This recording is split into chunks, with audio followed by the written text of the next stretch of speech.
أعوذ بالله من الشيطان الرجيم.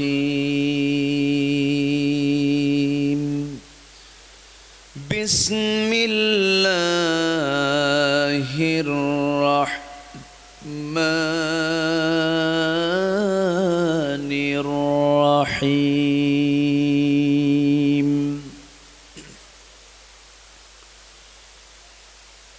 والذين آمنوا وهاجروا وجاهدوا في سبيل الله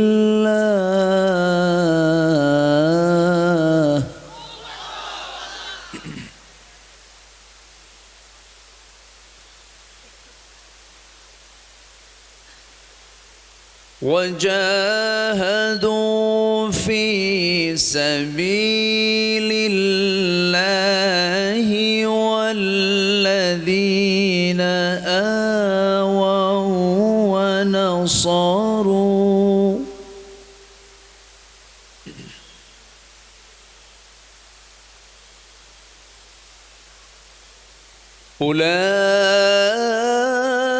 أولئك هم المؤمنون حقا لهم مغفرة ورزق كريم.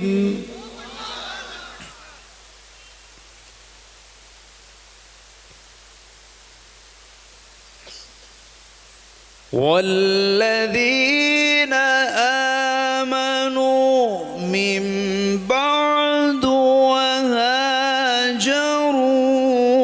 وجاهدوا معكم فأولئك منكم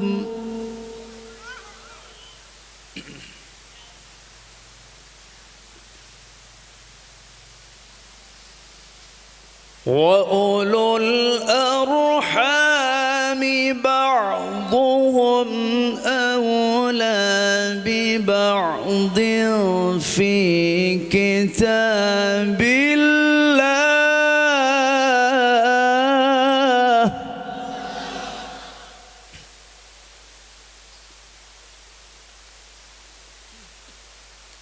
أولى ببعض في كتاب الله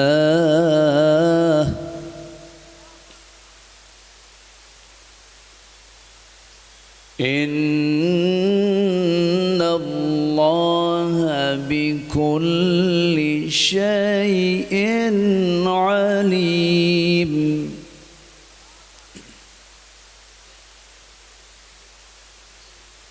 الله أكبر. بسم الله الرحمن الرحيم.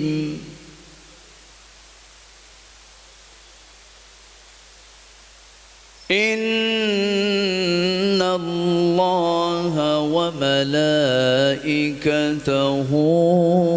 يصلون على النبي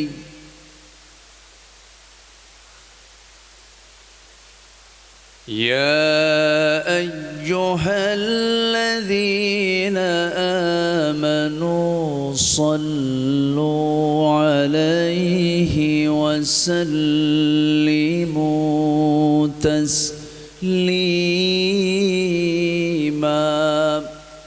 اللهم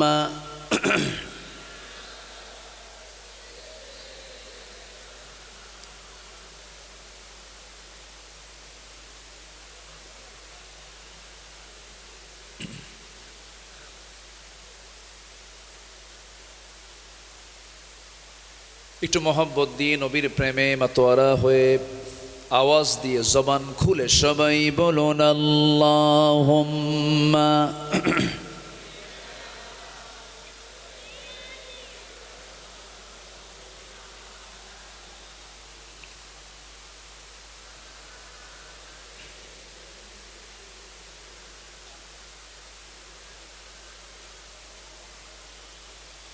فمحمدنا هو سيدنا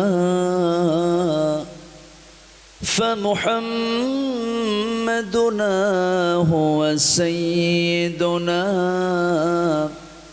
فالعز لنا لإجابته اللهم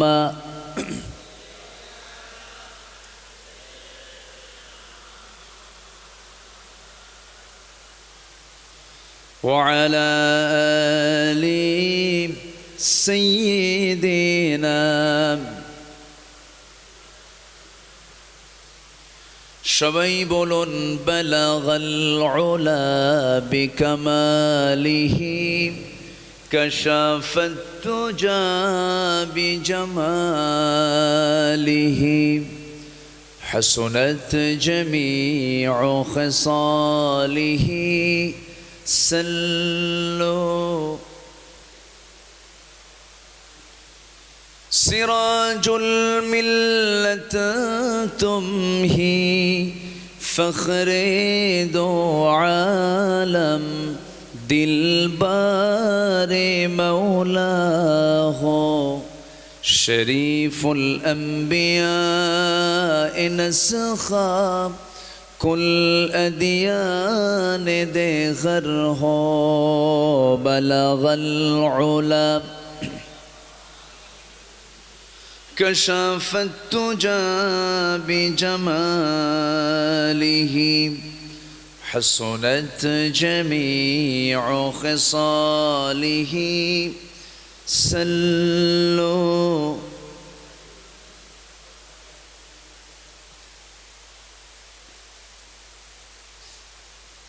খুলনা অঞ্চলের যশোর জেলার সদর উপজেলার ভাতুড়িয়া এলাকাবাসী যুব সমাজ মাহফিল ইন্তেজামিয়া কমিটি কর্তৃক আয়োজিত চাচড়া ভাতুড়িয়া কলেজ মাঠে অনুষ্ঠিত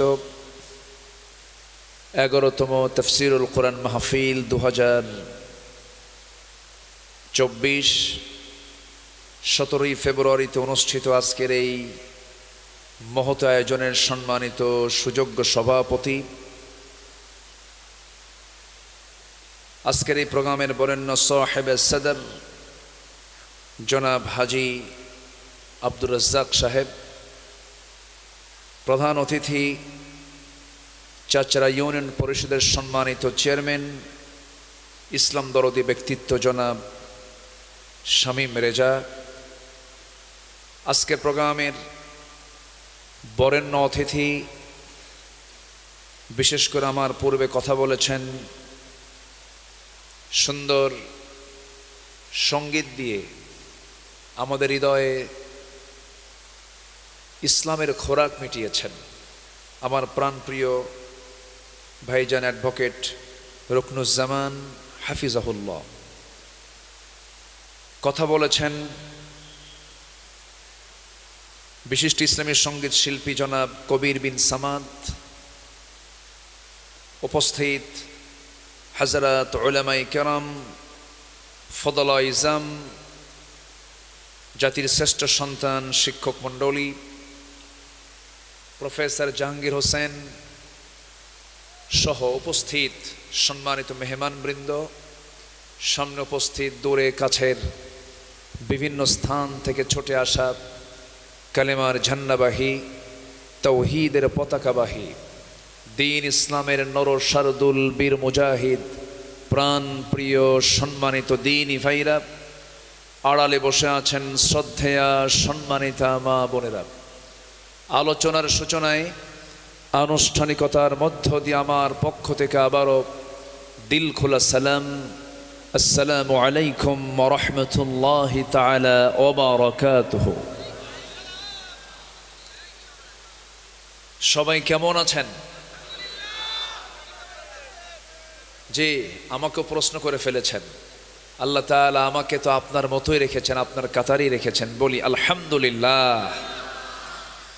সম্মানিত হাজিরিন, মহান রব্বুল আলামিনের অশেষ শকর, যে মহান আল্লাহ সুবহানাহু ওয়া তাআলা আমাকে আপনাকে সুস্থ রেখে নিরাপদে রেখে এমন সুন্দর একটি জান্নাতের টুকরায় আসার বসার সুযোগ করে দিয়েছেন। সেই মহান জাল্লা শানহুর দরবারে আমরা সবাই লাখ কোটি সাজুদ শুকর আদায় করি, মুহাব্বাতান জোড়ালো কণ্ঠে বলে উঠছি আলহামদুলিল্লাহ। আবারও বলছি আলহামদুলিল্লাহ। চিৎকার মেরে বলছি আল্লাহুম্মা ইন্নী আসআলুকা আল হুদা ওয়াত তুকা ওয়াল আফাফা ওয়াল গিনা। সবাই বলি আল্লাহুম্মা লাকা আসলামতু ওয়া বিকা আমানতু ওয়া আলাইকা তাওয়াক্কালতু ওয়া ইলাইকা আনাবতু ওয়া বিকা খাসামতু। আমরা আল্লাহ তাআলার শুকর আদায় করে নিলাম। সম্মানিত হাজিরিন, আমি সেখান থেকেই কথা বলতে চাই যেখান থেকে আমি তেলাওয়াত দিয়ে শুরু করেছি। হ্যাঁ, ও আব্বা আম্মা খুঁজে পাচ্ছে না, পাবে খুঁজে। কি নাম তোমার? মদিনা। ছেলে না মেয়ে? মেয়ে। আচ্ছা, বাবার নাম? শহীদ। সুন্দরপুর বাড়ি, শঙ্করপুর বাড়ি। তো এখানে কমিটির কাছে বাচ্চাটা আছে, কান্নাকাটি করছে। তো শহীদ ভাই, আপনার মেয়ে এই জায়গায়, আম্মুর নাম কি? কুলসুম। আচ্ছা ঠিক আছে, থাকলো তো আলহামদুলিল্লাহ। এখানে তো হারার কোনো সুযোগ নাই ইনশাআল্লাহ। সম্মানিত ভাইয়েরা, আসতে পেরেছে জান্নাতের টুকরায়, শুকরিয়া আদায় করছি, বলি আলহামদুলিল্লাহ। জোরে বলি আলহামদুলিল্লাহ। চিৎকার মেরে বলছি আল্লাহুম্মা ইন্নী আসআলুকা আল হুদা ওয়াত তুকা ওয়াল আফাফা ওয়াল গিনা। সবাই বলি আল্লাহুম্মা লাকা আসলামতু ওয়া বিকা আমানতু ওয়া আলাইকা তাওয়াক্কালতু ওয়া ইলাইকা আনাবতু ওয়া বিকা খাসামতু। আমরা আল্লাহ তাআলার শুকর আদায় করে নিলাম। সম্মানিত হাজিরিন, সম্মানিত উপস্থিতি, আমি সূরাতুল আনফাল থেকে আমার অভ্যাস অনুযায়ী শেষ দিকের দুটো আয়াতে কারীম আমি তেলাওয়াত করেছি। আমরা যে কোনো জিনিস যখন বাজারে খুঁজতে যাই, নকলটা দেখি না আসলটা দেখি?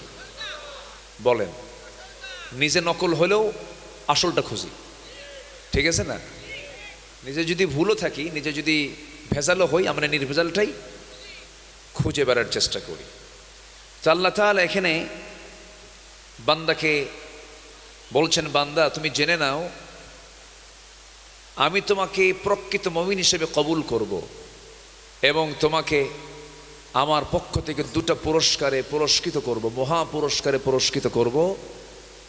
তোমাকে চারটা কাজ করে আমার সামনে হাজির হতে হবে। কয়টা কাজ করে বলেন? চারটা কাজ করে। আল্লাহ তাআলা বিভিন্ন জায়গায় ইমানদারকে বিভিন্ন হুকুম দিয়েছেন। এর মধ্যে কিছু আছে ফরজ হুকুম, কিছু আছে ফরজের কাছাকাছি এমন হুকুম। সম্মানিত ভাইয়েরা, কিছু আছে হালাল আর কিছু আছে হারাম। আল্লাহ তাআলা আমাকে আপনাকে এই দুনিয়াতে পাঠিয়েছেন হারামকে ধরার জন্য না ছাড়ার জন্য? ছাড়ার জন্য। আর হালালকে ধরার জন্য, হালালকে গ্রহণ করার জন্য। এই হালাল হারামের যে সীমারেখা, কোনটা হালাল আর কোনটা হারাম, হালাল হারামের যে সীমারেখা আল্লাহ তাআলা দিয়েছেন যে কিতাবে, সেই কিতাবের সমষ্টি কি বলেন? সেই কিতাবের নাম কি বলেন? আল কোরআন। সেই কোরআনে কারীমের আমি ৭৪ এবং ৭৫ এই দুটো আয়াতকে সামনে রেখে কথা বলতে চাচ্ছি। ওমা তৌফিকি ইল্লা বিল্লাহ আলাইহি তাওয়াক্কালতু ওয়া ইলাইহি উনীব। সেই মহান রবের প্রতি পূর্ণ ভরসা রেখে আসুন মূল আলোচনার দিকে সোজা চলে যাচ্ছি। আমাকে সময় দেওয়া যাবে তো নাকি? জোরে বলি ইনশাআল্লাহ, আরো জোরে বলি ইনশাআল্লাহ। আমরা সেই সময় হাজির হয়েছি যে সময় পৃথিবীতে সৎ মানুষের সংখ্যা বেশি না অসৎ মানুষের সংখ্যা বেশি? আচ্ছা, পৃথিবীতে সৎ ব্যবসা বেশি না অসৎ ব্যবসা বেশি? অসৎ ব্যবসার পরিমাণটা বেশি। আমার দেশে অনেক ব্যবসায়ী আছে, এর মাঝে অসৎ ব্যবসায়ী আছে না নাই? মদের ব্যবসা করা তো খুব ভালো কাজ, আসতে বলে। মদের ব্যবসায়ী আছে না নাই? মদ বিক্রি করে পরিবার চালায়, আছে না? আচ্ছা, পতিতাবৃত্তি আছে না নাই? জুয়ার কারবার আছে না নাই? আছে। আল্লাহ এগুলোকে হালাল করেছেন না হারাম করেছেন? শুধু হারাম না বড় ধরনের হারাম? শুধু গুনাহ না বড় গুনাহ? বড় গুনাহ। সম্মানিত ভাইয়েরা, পৃথিবীতে বিশ্বব্যাপী বার্ষিক মদ বিক্রির পরিমাণ হলো $1600 বিলিয়ন। জুয়ার কারবার বিশ্বব্যাপী বার্ষিক প্রায় $400 বিলিয়ন। পতিতাবৃত্তির কারবার বিশ্বব্যাপী বছরে প্রায় $300 বিলিয়ন। এরপর কম্পিউটার গেমস, অবৈধ সোনা কারবারি, চোরা কারবারি, এই সমস্ত কারবারে, অস্ত্র বিজনেস, এই সমস্ত খাতে বিশ্বব্যাপী বার্ষিক বিজনেস হয় প্রায় আরো $200 বিলিয়ন। এই সব মিলে বার্ষিক এই মদ, জুয়া, পতিতা, তারপরে কি বলে কম্পিউটার গেমস, এই সমস্ত বিষয়ে প্রায় বৈশ্বিক বার্ষিক প্রায় বিজনেস হয় হচ্ছে $2685 বিলিয়ন। আমার দেশে এমন ব্যবসায়ী আছে না নাই? আচ্ছা বলেন তো, যারা এইগুলো বিজনেস করে, যারা এই জাতীয় ব্যবসা করে, তারা কি কখনো সমাজে, রাষ্ট্রে ইসলাম চালু হোক তারা কি চায়? আসতে বলে, তারা কি চায়? আপনি কি চান? আমরা কি চাই? ভালো করে বলেন, সবাই কি চান? আর যদি চান, যারা চায় না তাদের কি চেনা দরকার আছে না? আসতে বলে, তাদেরকে চেনার দরকার আছে না নাই? আচ্ছা, যে ইমানদার শত্রুকে চেনে না তার ইমান আনা এখনো ভালো করে হয় নাই। অনেক ইমানদার আছে বলে আমার কোনো শত্রু নাই, আমি নিরপেক্ষ, আমার কোনো পক্ষ নাই। পৃথিবীতে সেই সবচাইতে বড় শয়তান যে বলে আমি নিরপেক্ষ, ঠিক কিনা? আমাকে পক্ষ নিতে হবে। কার পক্ষ? আসতে বলবেন না, কার পক্ষ? ইমানদার একটা পক্ষ না? যে ইমানদার সে কি একটা পক্ষ না? তাই আপনি নিরপেক্ষ বলবেন কেন? এরকম লোক আছে না? আছে। আমরা দল কারো করব না, দল করতেই হবে, সেই দল করতে হবে। কার দল? দলের কথা কোরআনে আছে না নাই? আছে। কিন্তু এরকম গাঁজা খাওয়া না, এই সমস্ত ফাঁকিবাজি না, সন্ত্রাস নির্ভর রাজনীতি নয়, অস্ত্রের রাজনীতি নয়, আদর্শের রাজনীতি করেছেন মুহাম্মদুর রাসূলুল্লাহ। আল্লাহ রাব্বুল আলামিন বলেন, ওয়ালতাকুম মিনকুম উম্মাতুন ইয়াদউনা ইলাল খায়রি ওয়া ইয়া'মুরুনা বিল মা'রুফি ওয়া ইয়ানহাউনা আনিল মুনকার ওয়া তু'মিনুনা বিল্লাহ। তোমাদের ভিতরে এমন একটা দল অবশ্যই থাকা দরকার যারা সৎ কাজের আদেশ দেবে, অসৎ কাজের বাধা প্রদান করবে। আজকে বুকটা ফেটে যায়, চোখের সামনে এত বড় অবৈধ কারবারগুলো চলে। হোটেলে হোটেলে মদ পাওয়া যায়, জেনা করার জন্য নারী পাওয়া যায়, ক্যাসিনো কারবার চলে, জুয়ার কারবারগুলো চলে। সব মুসলমান চোখ দিয়ে দেখে, কেউ কিছু বলে না। অথচ রাসূল বলেছেন, মান রাআ মিনকুম মুনকারান ফালইয়ুগাইয়িরহু বিয়াদিহি فإن لم يستطع فبلسانه فإن لم يستطع فبقلبه وذلك ضعف الإيمان أو كما قال عليه الصلاة والسلام। রাসূল বলেছেন, তোমাদের মাঝে যারা শরীয়ত বিরোধী, ইসলাম বিরোধী, দিন বিরোধী কোনো কাজ যদি সংগঠিত হতে দেখে, তার উচিত হলো প্রথমে সেটা হাতের দ্বারা প্রতিহত করা। কিসের দ্বারা বলেন? হাতের দ্বারা। ক্ষমতা নাই, হাত দিয়ে তুমি মোকাবেলা করতে পারছো না, প্রশাসন তোমার হাতে নাই, তাহলে তুমি মুখের দ্বারা প্রতিহত করবে, মুখের দ্বারা প্রতিবাদ জানাবে। মুখ দিয়েও বলার কোনো পরিবেশ নাই, তোমার উচিত হলো অন্তর দিয়ে তা ঘৃণা করতে হবে। এবং এটা জেনে রাখবে, হাদিসের বর্ণনায় ব্যাখ্যা এসেছে, ওয়াযালিকা দাফুল ঈমান, অন্তর দিয়ে ঘৃণা করা হলো সবচেয়ে দুর্বল ঈমানের পরিচয়, যা কুফুরের দিকে নিয়ে যেতে পারে। তাহলে 1 নম্বর ঈমানের পরিচয় হলো কি দিয়ে মোকাবেলা করা? আসতে বলবেন না, কি দিয়া? খালি মরা ফেরাউনের ইতিহাস শুনলে হবে না। খতিবরা শুধু মরা ফেরাউনের ইতিহাস কয়। তাজা ফেরাউন দুনিয়াতে আছে না নাই? এখনো দুনিয়াতে নব্য ফেরাউনরা আছে না নাই? আচ্ছা, যে ফেরাউন মারা গেছে সে ছিল জালিম, এখন তো জালিম লোক নাই। আসতে বলবেন না, আছে না নাই? ধর্ষণের সেঞ্চুরি করলে, আত্মস্বীকৃত ধর্ষণের সেঞ্চুরি করেছে একটা যুবক বখাটে। ইতিহাস সবার কম বেশি জানা আছে। ধর্ষণের সেঞ্চুরি করার পরে মিষ্টি বিতরণ করলো। তার শাস্তি হলো কি জানেন? দুষ্ট ছেলে, এগুলো করতে নেই, এটা হলো তার পানিশমেন্ট। আর 50টি বছর ধরে আমাদের পাখি, সুরের পাখি, কোরআনের পাখি, কি সমস্যা, অসুবিধা নাকি আপনাদের?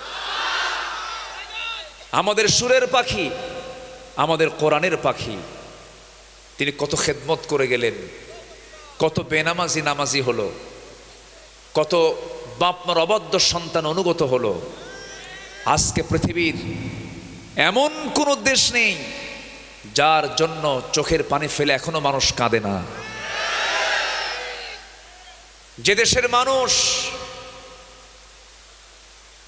আমার মনে হয় বিগত 200 বছরের ইতিহাসে, আমার এটা জানা নাই, আলেমদেরকে ভালোবেসে শত শত মানুষ জীবন দিতে পারে, এটা বাংলাদেশের ইতিহাসে, নিকটবর্তী ইতিহাসে এটাই প্রথম ঘটনা।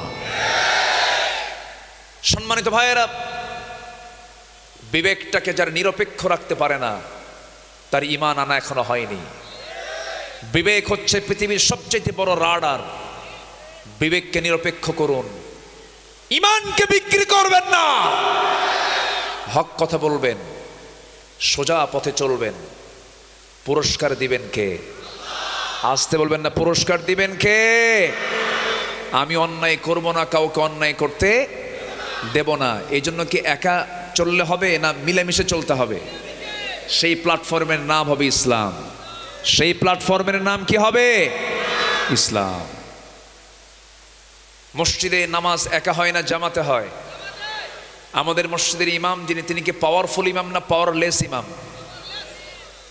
কন পাওয়ারফুল না পাওয়ারলেস? সকালে চাকরি আছে, বিকেলে নাই, ঠিক কি না? নামাজ একটু লম্বা করলে পিছন থেকে সভাপতি লোকমা দেয়, আয়াত বেশি একটু লম্বা বলে লোকমা দেয়, আছে না নাই? আছে। আজকে যদি ইমাম যদি পাওয়ারফুল হতো, সমাজে কোনো অশ্লীলতা, বেহাপনা, নোংরামি এগুলো থাকতো না। আমরা ইমাম দেখতে চাই পাওয়ারফুল। তিনি আমার নেতা হবেন যিনি মসজিদে নামাজ পড়াতে পারবেন, সমাজের নেতৃত্ব দিতে পারবেন। কষ্ট পাচ্ছেন? আলোচনা চালাই, আলোচনা চালাই, জোরে বলি ইনশাআল্লাহ। কিন্তু আমার কাছে মাঝে মাঝে মনে হয় কি জানেন, প্রেজেন্ট ওয়ার্ল্ডের মুসলমানদের অবস্থা কি জানেন? ইসলাম কিতাবে আছে আর মুসলমান কবরে গেছে। মুসলমান কই? কবরে। মুসলমান তো নাই।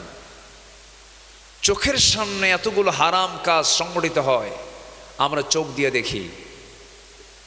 আচ্ছা, চোরের সাহস বেশি না বাড়িওয়ালার সাহস বেশি?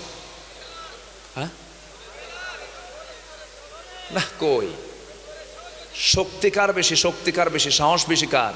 চোরের না বাড়িওয়ালার? বাড়িওয়ালার। 10 চোর বাড়ি চুরি করতে আসছে, বাড়িওয়ালা একজন। বাড়িওয়ালা শুধু যদি বলে ধর, চোররা থাকবে? থাকবে? মারবে দৌড়। এই যে ধর, এই শব্দটা বলার মানুষ আজকে সমাজে নাই।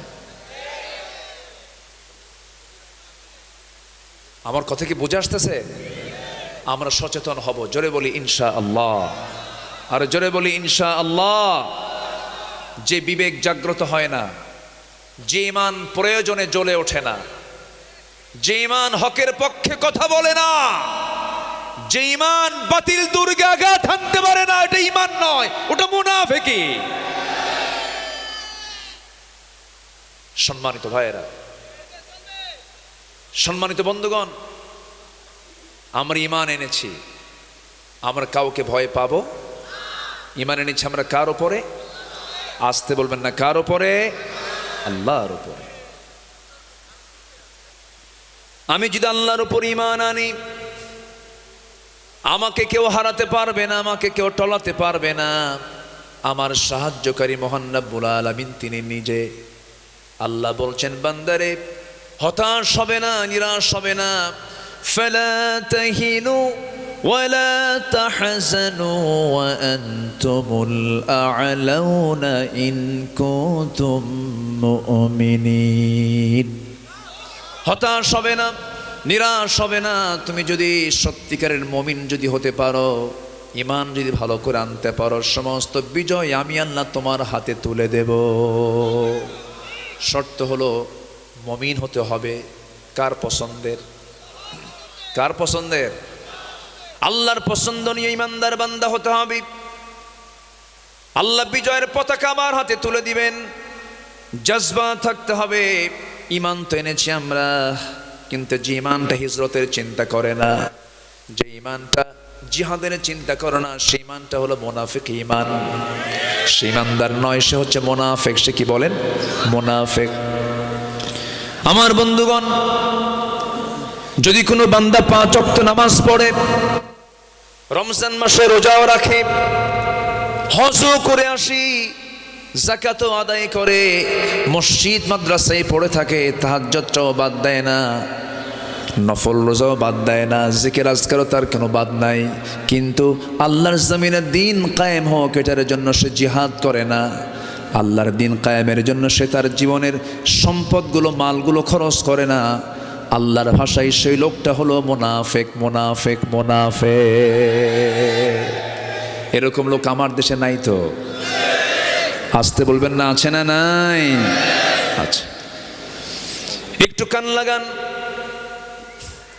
আল্লাহ রাব্বুল আলামিন বলছেন, বান্দারি আমি তোকে টাটকা মুমিনের খেতাব দিয়ে দিলাম, তুই আসল মুমিন, তুই 4টা কাজ করবি, এবং 4টা কাজের ফলাফল হলো আমি আমার পক্ষ থেকে তোকে 2টা পুরস্কারে পুরস্কৃত করব। আল্লাহ রাব্বুল আলামিন বলেন, ওয়াল্লাযীনা আমানু ওয়া হাজারু ওয়া জাহাদু ফি সাবিলিল্লাহ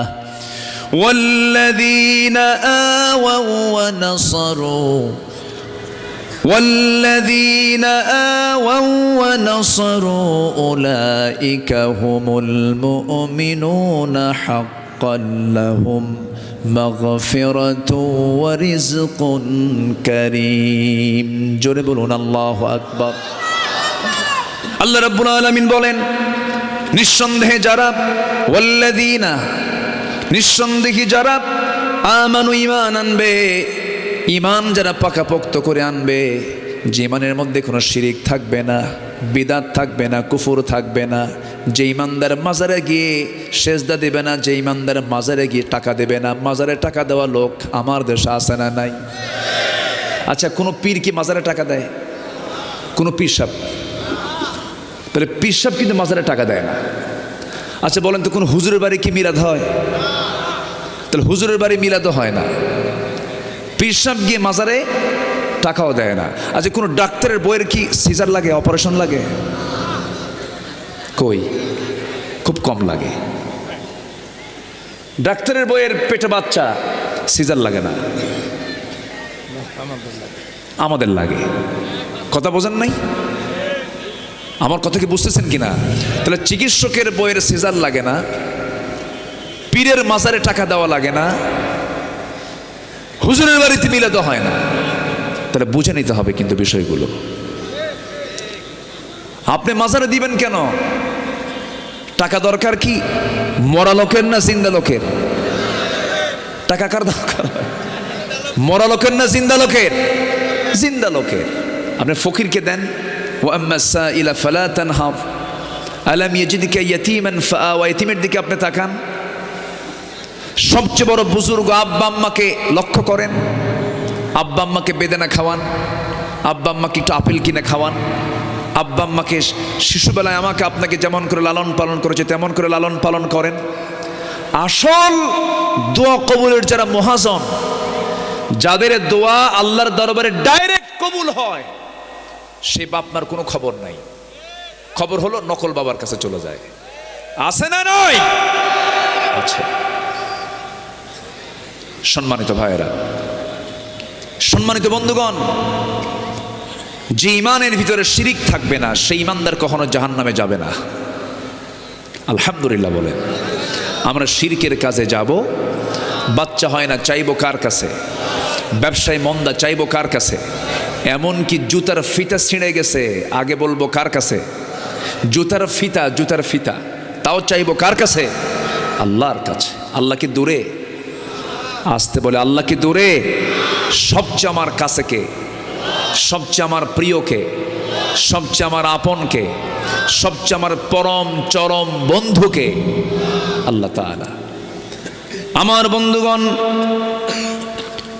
সে আল্লাহর সঙ্গে মহব্বত যারা যত গভীর হয়ে যাবে, সে তত বেশি সাকসেস হয়ে যাবে। এই পৃথিবীতে কোন বান্দা সাকসেস? আল্লাহ রাব্বুল আলামিন দু জায়গায় বলেছেন আমপারার ভিতরে। আল্লাহ রাব্বুল আলামিন বলেন, قد أفلح من تزكى وذكر اسم ربه فصلى। আল্লাহ বলছেন ওই সমস্ত বান্দাগুলো সফল যে নফসের শুদ্ধতা আনতে পেরেছে, আল্লাহর জিকির করতে পেরেছে, 5 ওয়াক্ত নামাজ পড়তে পেরেছে।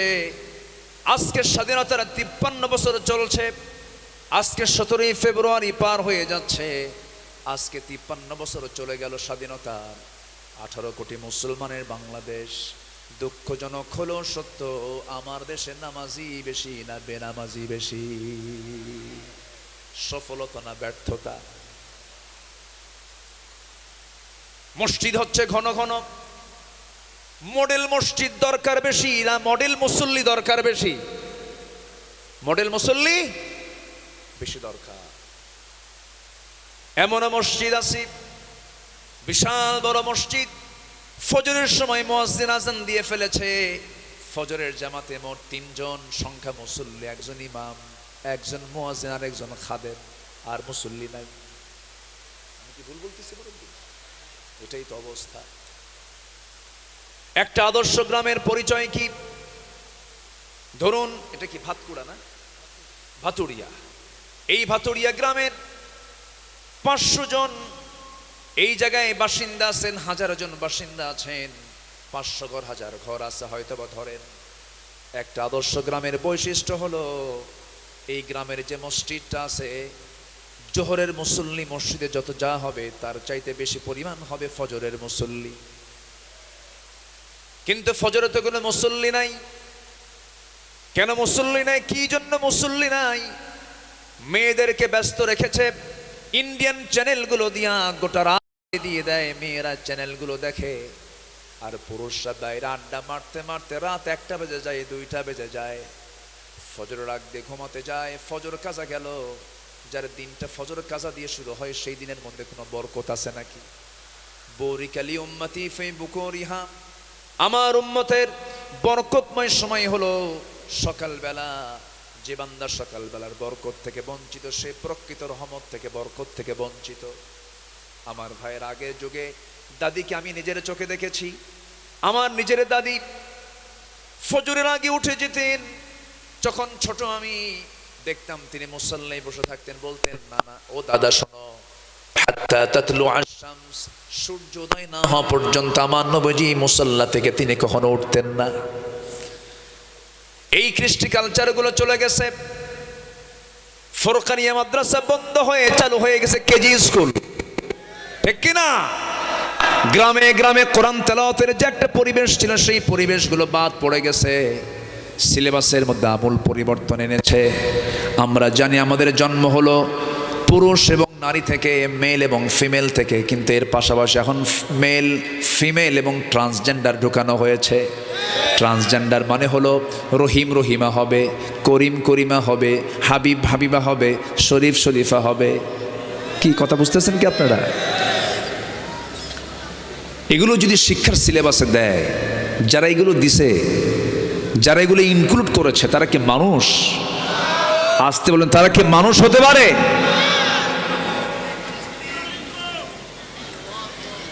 মানুষের বংশ বিস্তার হয় হলো নারী এবং পুরুষের মধ্য দিয়া। আল্লাহ তাআলা আদম এবং হাওয়াকে সৃষ্টির মধ্য দিয়ে মানব সৃষ্টি শুরু করেছেন। এর মাঝে কি ট্রান্সজেন্ডার আছে? আজ তো ট্রান্সজেন্ডার আছে। এই ট্রান্সজেন্ডার থেকে কি কোনো মানব শিশুর জন্ম হওয়ার সম্ভাবনা আছে? নাই। তাহলে এটা কেন? এটা যে কত ভয়ঙ্কর, এটা যে মুসলিম জাতির জন্য কত ভয়ঙ্কর, এখন থেকে যদি সচেতন না হই আমরা, এটার বোঝা আমাকে আপনাকে বহন করতে হবে ভয়ঙ্কর ভাবে। আরেকটা বিষয় লক্ষণীয়, সেটা হলো সমকামিতা, হোমোসেক্স, সেম সেক্স, অর্থাৎ পুরুষ পুরুষকে বিয়ে করা, নারী নারীতে আকৃষ্ট হয়ে যাওয়া। আমেরিকা, ইউরোপের বহু দেশে এই সমকামিতাকে বৈধতা দিয়েছে পার্লামেন্ট পর্যন্ত। এমনকি আমার প্রতিবেশী দেশ, বিশ্বের সবচাইতে বড় গণতান্ত্রিক রাষ্ট্র, এই ভারতেও সমকামিতাকে প্রমোট করার জন্য খুব চেষ্টা চালানো হচ্ছে। তারই অংশ হিসাবে বাংলাদেশে কিছু বদমাইশরা সমকামিতাকে এগিয়ে দেওয়ার জন্য তারা চেষ্টা চালাচ্ছে। সম্মানিত ভাইয়েরা, এই সমকামিতার একটা ঘৃণ্য ইতিহাস আছে। কওমে লূতের নাম শুনেছেন সবাই। সাইয়েদনা লূত আলাইহিস সালাতু ওয়াস সালাম আজ থেকে 5000 বছর আগে, তার জনপদ ছিল হলো বর্তমান পৃথিবীর জর্দান নামক একটা দেশ আছে, জর্দান। সেই জর্দানের ডেড সি এলাকা, অর্থাৎ মৃত সাগর যাকে বলা হয়, ফি আদনাল আরদ, বর্তমান পৃথিবীর সবচাইতে ওটা নিম্নাঞ্চল, সবচেয়ে নিচের এলাকা। এটা নিচু ছিল না, আল্লাহ তাআলা নিচু করে দিয়েছেন। কেমন করে? ওই জাতিটার একটা বদভ্যাস ছিল, সেটা হলো সমকামিতা। পুরুষ পুরুষে জেনা করত তারা, নারীতে নারীতে জেনা করত তারা, এবং এটাকে উৎসাহ দিত তারা। এই জন্য আল্লাহ তাআলা সেই কওমে লূতকে একসঙ্গে সেখান থেকে তুলে শূন্যে উপরে উঠায়া এমন একটা আছাড় মেরেছেন, মাটির সঙ্গে গেড়ে দিয়ে মাটিকে নিচের দিকে দাবিয়ে দিয়ে এদেরকে শেষ করে দিয়েছেন। সেই অভিশপ্ত কওমে লূতকে আল্লাহ তাআলা শেষ করে দিয়েছেন এই সমকামিতার অপরাধের জন্য। সেই সমকামিতাকে যারা প্রমোট করতে চায়, তারা জাতির চরম দুশমন। তারা এই ব্যাপারে আমার একজনের কথা খুব ভালো লেগেছে। যদিও তিনি ভারতীয় বংশোদ্ভূত, প্রেজেন্ট ওয়ার্ল্ডের একটা অন্যতম পরাশক্তি, ইউকে, ইউনাইটেড কিংডম, অর্থাৎ ব্রিটিশ প্রধানমন্ত্রী ঋষি সুনাক, তিনি বলেছেন সমকামিতাকে নিয়ে, তিনি বলেছেন, a man is a man, a woman is a woman, that's just a common sense. একটা পুরুষ একটা পুরুষ, একটা নারী একটা নারী, এটা বোঝার জন্য বুদ্ধিজীবী হওয়া লাগে না, কমন সেন্সই যথেষ্ট। আমার বন্ধুগণ, আমার দেশের শিক্ষা সিলেবাসে বলুন তো, আমরা কি ফিলিস্তিনের না ইসরায়েলের? আমরা কার পক্ষে কথা বলবো? আমরা কি ইসরায়েলের পক্ষে কথা বলবো না ফিলিস্তিনের পক্ষে কথা বলবো? আমাদের বন্ধু কারা? আরো জোরে বলেন। ফিলিস্তিন হচ্ছে আমাদের বন্ধু। সেই বন্ধুর দেশের মানচিত্র ক্লাস 10 সিলেবাসে না দিয়া ইসরায়েলের মানচিত্র কেন সিলেবাসের মধ্যে ঢুকানো হয়? এই সমস্ত অন্যের প্রতিবাদ করার দরকার আছে না নাই? রাজি আছেন কারা কারা? হাত উঁচু করে দেখান মুসলমান।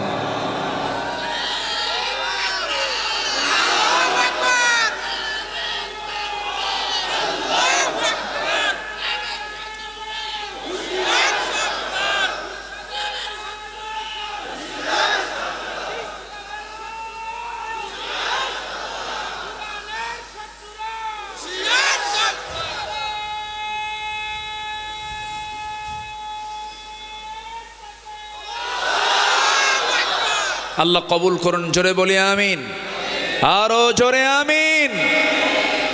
আমরা ঘুমোতে যাই আজান শুনে, ঘুম থেকে উঠে আজান শুনে। 4.5 লক্ষ মসজিদের দেশ বাংলাদেশ, লক্ষ লক্ষ আলেম হাফেজের দেশ বাংলাদেশ, শহীদ তিতুর বাংলাদেশ, খানজাহানের বাংলাদেশ, শাহজালালের বাংলাদেশ, শাহপরানের বাংলাদেশে কোরআন সুন্নাহ বিরোধী কোন ষড়যন্ত্র আমরা বাস্তবায়ন হতে দেব না, দেব না, দেব না।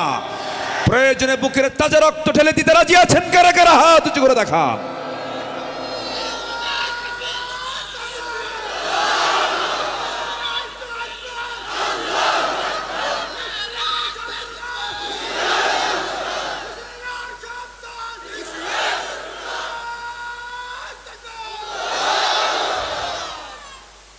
ভবিষ্যৎ আমি খুব ভয় পাই একটা বিষয়, আমরা বর্তমান যে দুনিয়াতে আছি, আমি আপনি তো দুনিয়া থেকে বিদায় নেব, আমার সন্তান তারা কি হবে, আমার প্রজন্ম তারা ইসলাম নিয়ে থাকতে পারবে কিনা, এই বিষয়ে আমাদের চিন্তা করার দরকার আছে না নাই?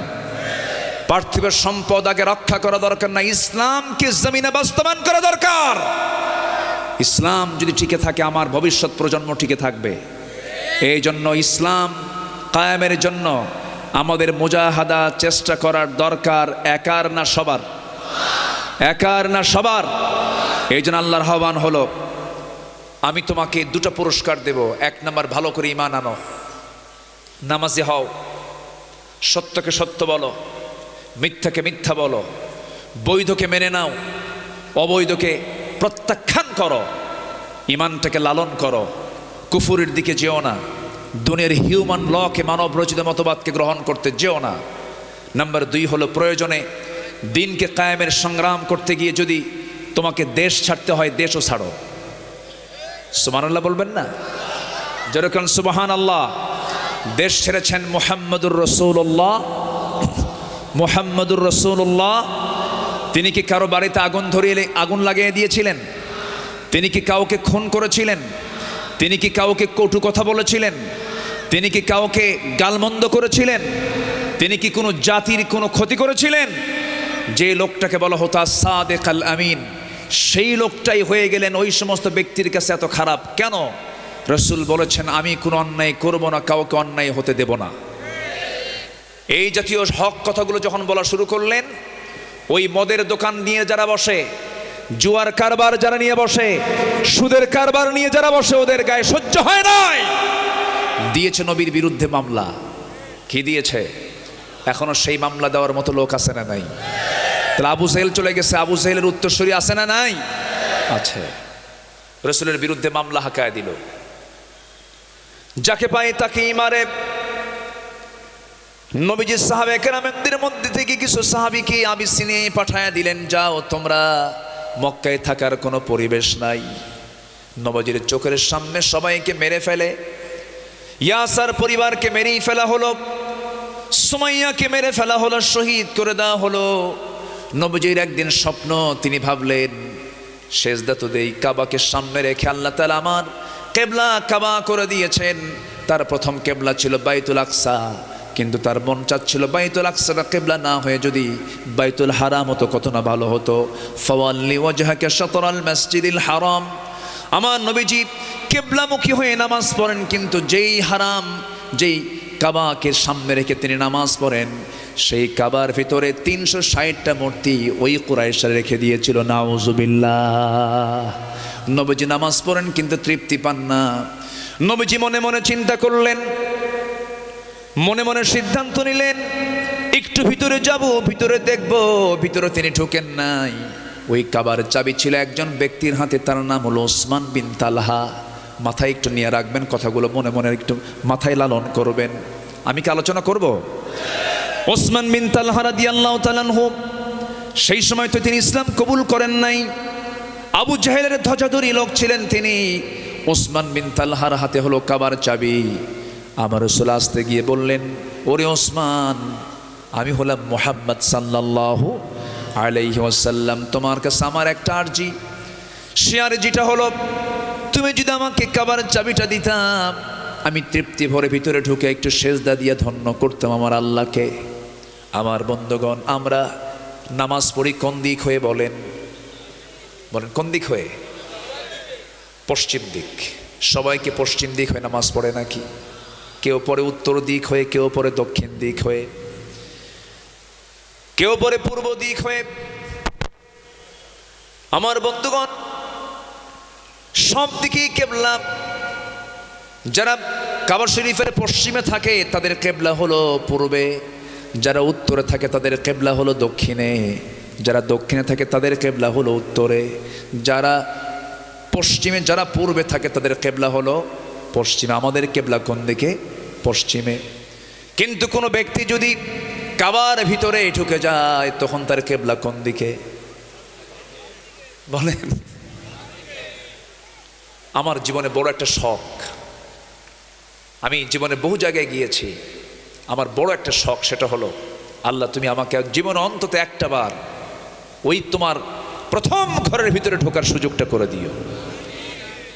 কেউ তো জোরে আমিন বললেন না।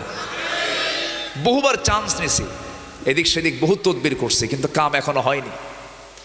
একটু দোয়া করবেন। যারা হজে গেছেন সব জিনিস দেখতে পুরাতন মনে হয়, কিন্তু ওই কালো কাপড়ে মোড়ানো কাবার দিকে আপনি যতবার তাকাবেন মনে হয় আমি নতুন কিছু দেখছি। জোরে বলি সুবহানাল্লাহ। ঠিক আছে না? মনে হয় নতুন নতুন কিছু দেখছি। রহমত নাজিল করেন কে? ওই সোজাই হচ্ছে আরশ আজিম। আল্লাহু আকবার বলেন। আরশ আজিমটা হচ্ছে ওই সোজা বাইতুল মামুর, একদম বরাবর হচ্ছে আরশ আজিম। পৃথিবীর নাভি, পৃথিবীর কি নাভি না, আমাদের যে নাভি আছে না, পৃথিবীর নাভি হলো কাবা, মূল সেন্টার ওটা। আমার নবীজির জন্ম হলো ওই কাবা ঘরের ঠিক দরজা বরাবর সামনের দিকে, পূর্ব দিকের তিনি বাসিন্দা। আমরাও কাবার কোন দিকের বাসিন্দা বলেন? পূর্ব দিকের বাসিন্দা। তাহলে মিল আছে না নাই? আমার রাসূল যে দিকের বাসিন্দা ছিলেন আমরাও সেই দিকের বাসিন্দা। আমার নবীজির মাথার চুল ছিল কালো কালো, কিন্তু ইউরোপ আমেরিকার মানুষের মাথার চুলগুলো কালো না লাল? লাল সাদা। ওদের বুড়াকে আর যুবককে চেনা যায় না, সবার চুল এক সমান। কিন্তু আমার নবীর মাথার চুল ছিল কালো কুচকুচে, দাড়ি মোছগুলো ছিল কালো। আমার এই সাবকন্টিনেন্ট সহ আমাদের দেশের মানুষের মাথার চুলগুলো লাল না কালো? লাল না কালো? আমার নবীর চোখের মণি ছিল, চোখের মণি ছিল কালো। ইউরোপ আমেরিকার মানুষের চোখের মণি হলো সাদা, বিড়াল মার্কা চোখ। আমার নবীর চোখের মণি ছিল কালো। এই দেশের মানুষের অধিকাংশের চোখের মণিটা কি বলেন? কালো। তাহলে রাসূল ছিলেন পূর্ব দিকের বাসিন্দা, আমরা পূর্ব দিকের বাসিন্দা। নবীর মাথার চুল ছিল কালো, আমাদের চুলগুলো কালো। নবীজির চোখের মণি ছিল কালো, আমাদের চোখের মণিও কালো। নবীজির শরীরের চামড়াটা ছিল না কালো না ধলা, লালও বলা যাবে না কালো বলা যাবে না, হলদেটে অথবা বাদামি কালার। না কালো বলা যাবে না ধলা বলা যাবে, এমন একটা বর্ণের রাসূল ছিলেন। আমেরিকা ইউরোপের মানুষগুলো ধবধবে সাদা, আবার আফ্রিকান মানুষগুলো নিগ্র কালো কুচকুচে কালো। আমার নবীজি না ধলা ছিলেন না কালো ছিলেন। আমার দেশের মানুষগুলো ধলা না কালো? না ধলা না কালো। তাহলে কালারের মিল থাকলো, চোখের মিল থাকলো, চুলের মিল থাকলো। আমার দেশের মানুষ না লম্বা না খাটো, আমার নবীও ছিলেন না লম্বা না খাটো। চেহারায় মিল আছে, কালারে মিল আছে, চুলে মিল আছে, চোখে মিল আছে, বাসিন্দাতে মিল আছে। কিন্তু সব কিছু মিল থাকলে চরিত্রে মিল আছে নাকি? আসতে কয় চরিত্রে মিল আছে, কিন্তু ওগুলো মিল দরকার আগে না চরিত্রে মিল দরকার আগে? চরিত্রে মিল দরকার আগে।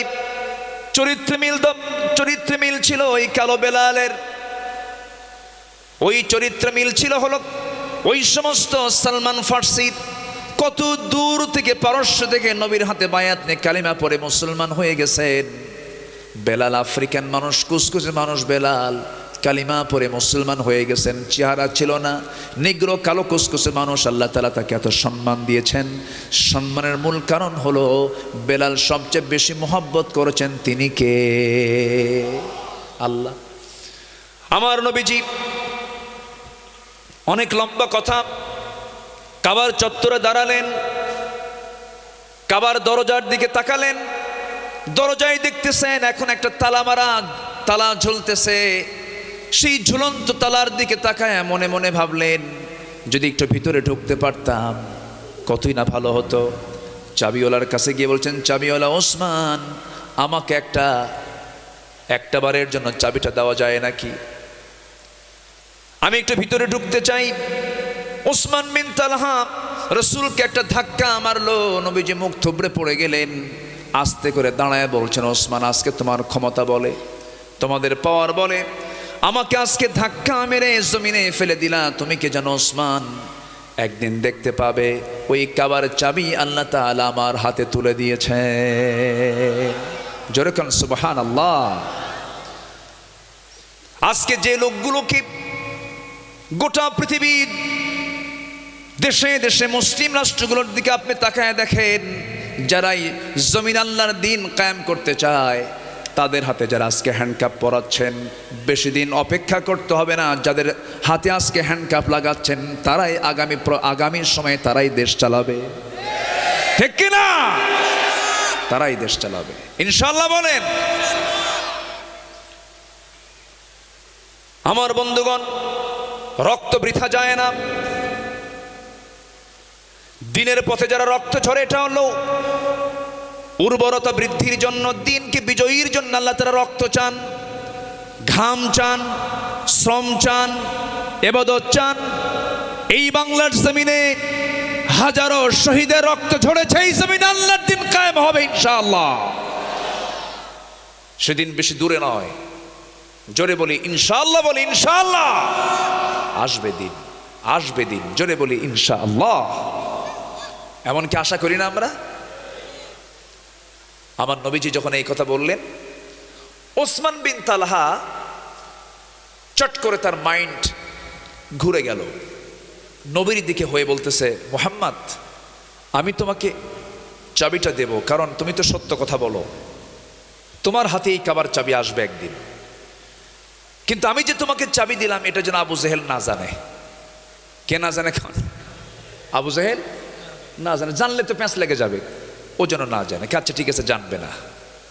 আমার নবীজি কাবার চাবিটা হাতের মধ্যে নিলেন, নিয়ে তালা খুললেন, ভিতরে ঢুকে দেখেন সাজানো লাত, মানত, ওজ্জা, হবল এগুলো সহ প্রায় 360টা মূর্তি ওই পত্তলিকরা, কোরাইশ পত্তলিকরা তারা সাজিয়ে রেখেছে। কার ঘরে বলেন তো? আমার নবীর দেহে ইব্রাহিমের রক্ত না? কার রক্ত? কার রক্ত বলেন? ইব্রাহিম আলাইহিস সালাম মূর্তিগুলো দেখে কি সহ্য করতে পারছিলেন? কি করছিলেন? মূর্তি দেখা মাত্রই প্ল্যান করলেন। সবাই বলল, ইব্রাহিম চলো আমরা এই শহর ছেড়ে অন্য একটা শহরে যাব, মেলায় যাব। উনি বলেন, ইন্নী সাকিব, আমি যাব না। কেন? অসুস্থ। কি অসুস্থ? মূর্তি ভাঙ্গা অসুস্থ। কি অসুস্থ?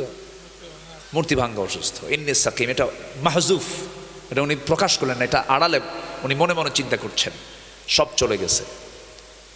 ঢুকছেন উনি মূর্তির ঘরে, মেলাগুলো মূর্তি, হাতে নিচ্ছেন একটা কুড়াল, কুড়াল নিয়ে সবগুলোর মাথা সাইজ করে বড়টার সামনে এসে বলতেছে যে এতগুলো ভাঙলাম, তুই কথা কস না কেন? বড়টার গলায় ঝোলায় দিয়ে বলে আসলেন, তোর যখন বান্দার এসে বলবে ভাঙছে কি, তুই বলবি ইব্রাহিম, তুই বলবি ইব্রাহিম।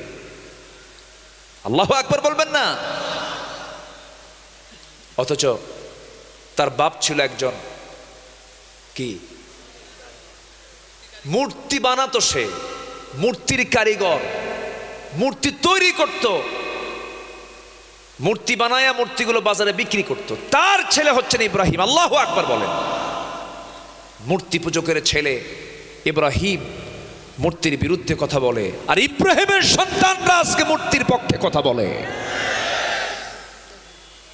আবার ভুল বুঝবেন না যে হুজুর তো আজকে মূর্তির কথা বলে গেছে, যত আশেপাশে মন্দির আছে সব ভেঙ্গে সোজা। এই যে ক্যামেরা ট্যামেরা তো আছে, বোঝেন না কে কোন দিক দিয়ে কোন প্যাঁচের কথা বলে। আমি কিন্তু আবার এই কথা বলতে আসিনি, হিন্দু ভাইয়েরা যে মূর্তির পূজা করেন তাদের মন্দির আমরা পাহারা দেব, ঠিক কিনা? কিন্তু মুসলমান কখনো ওই সমস্ত শিরকের কাজে যেতে পারে। আজকে মুসলমান বড় বড় কপাল, আজকে মুসলমান শিরকের সাগরে আজকে হাবুডুবু খাচ্ছে। ইব্রাহিম আলাইহিস সালাতু ওয়াস সালাম কঠিন পরীক্ষার সম্মুখীন হলেন। এই শিরকের বিরুদ্ধে কথা বলার কারণে শেষ পর্যন্ত তাকে নিক্ষেপ করা হলো কোথায়? কোথায় নিক্ষেপ করা হয়েছিল? উনি কি কারোর সামনে মাথা নত করেছেন? কারোর সামনে মাথা নত করেছেন? সাহায্য করেছেন কে? আল্লাহ তাআলা। উনি জীবনে 3টা মিথ্যার আশ্রয় নিয়েছিলেন, হিকমতপূর্ণ। এটা মিথ্যা না, তিনি একটু কৌশলে হিকমত খাটায় কথা বলেছিলেন। নাম্বার 1 হলো, তাকে যখন বলা হলো চলো, উনি বলেন আমি অসুস্থ। নাম্বার 2 হলো, যখন বলা হয়েছিল সব ফেরত আসার পর নমরুদরা এসে যখন বলল ভাঙছে কে বলো তো, তখন সাইয়েদনা ইব্রাহিম বলেছিলেন ভাঙছে কে এই প্রশ্ন আমাকে না করে তোমাদের রবকে প্রশ্ন করো। এই আর নাম্বার 3 হলো, তিনি আরেকটা জায়গায় তিনি হিকমতপূর্ণ মিথ্যা কথা বলেছিলেন, হিকমতপূর্ণ কথা বলেছিলেন। সেটা হলো যখন তিনি তার স্ত্রী সারা আলাইহিস সালাতু ওয়াস সালামকে সাথে নিয়ে হিজরত করতেছিলেন, ওয়াল্লাযীনা আমানু ওয়া হাজারু, হিজরতের পথে এক জালিম বাদশা তার স্ত্রীকে ধরে ফেললো। ওই বাদশার চরিত্র হলো কোন নারীকে পেলেই সে জোর করে ধরে নিয়ে তাকে ধর্ষণ করত। তো সারা আলাইহিস সালাতু ওয়াস সালাম তো নবীর বউ, নবীর বউ কি স্পর্শ করার ক্ষমতা আছে? আসতে ক্ষমতা আছে? ক্ষমতা নাই। যখন তাকে ধরে নিয়ে চলে যাচ্ছে সেই সময় প্রশ্ন করা হয়েছিল ইব্রাহিম এই মহিলার পরিচয় কি? তখন তিনি ভাবছিলেন যে বইয়ের কথা বললে তো আগে ভাগে নিয়ে যাবে। তখন তিনি বললেন যে এটা আমার বোন হয়। এটা আমার কি হয়? বউ। বউকে কি বলে ফেলছেন? বোন বলে ফেলছেন। তবে হ্যাঁ, শরীয়তের দৃষ্টিতে ইন্নামাল মুমিনুনা ইখওয়া, প্রত্যেক মুমিন মুমিন সব কি ভাই ভাই। এটা কে বলে দিয়েছেন? আল্লাহ বলে দিয়েছেন। কিন্তু এরপরেও তিনি হিকমতপূর্ণ কথা বলেছেন, কিন্তু এরপরও কোনো কাজ হলো না। রাজার লোকজন সারা আলাইহিস সালাতু ওয়াস সালামকে ধরে নিয়ে চলে গেছে। ধরে নিয়ে যাওয়ার পর তার যে অবৈধ অপকর্ম, যখন তার দিকে জেনার উদ্দেশ্যে যখন আগিয়ে যাচ্ছিল তখন তার 4 হাত পা অবশ হয়ে গেল।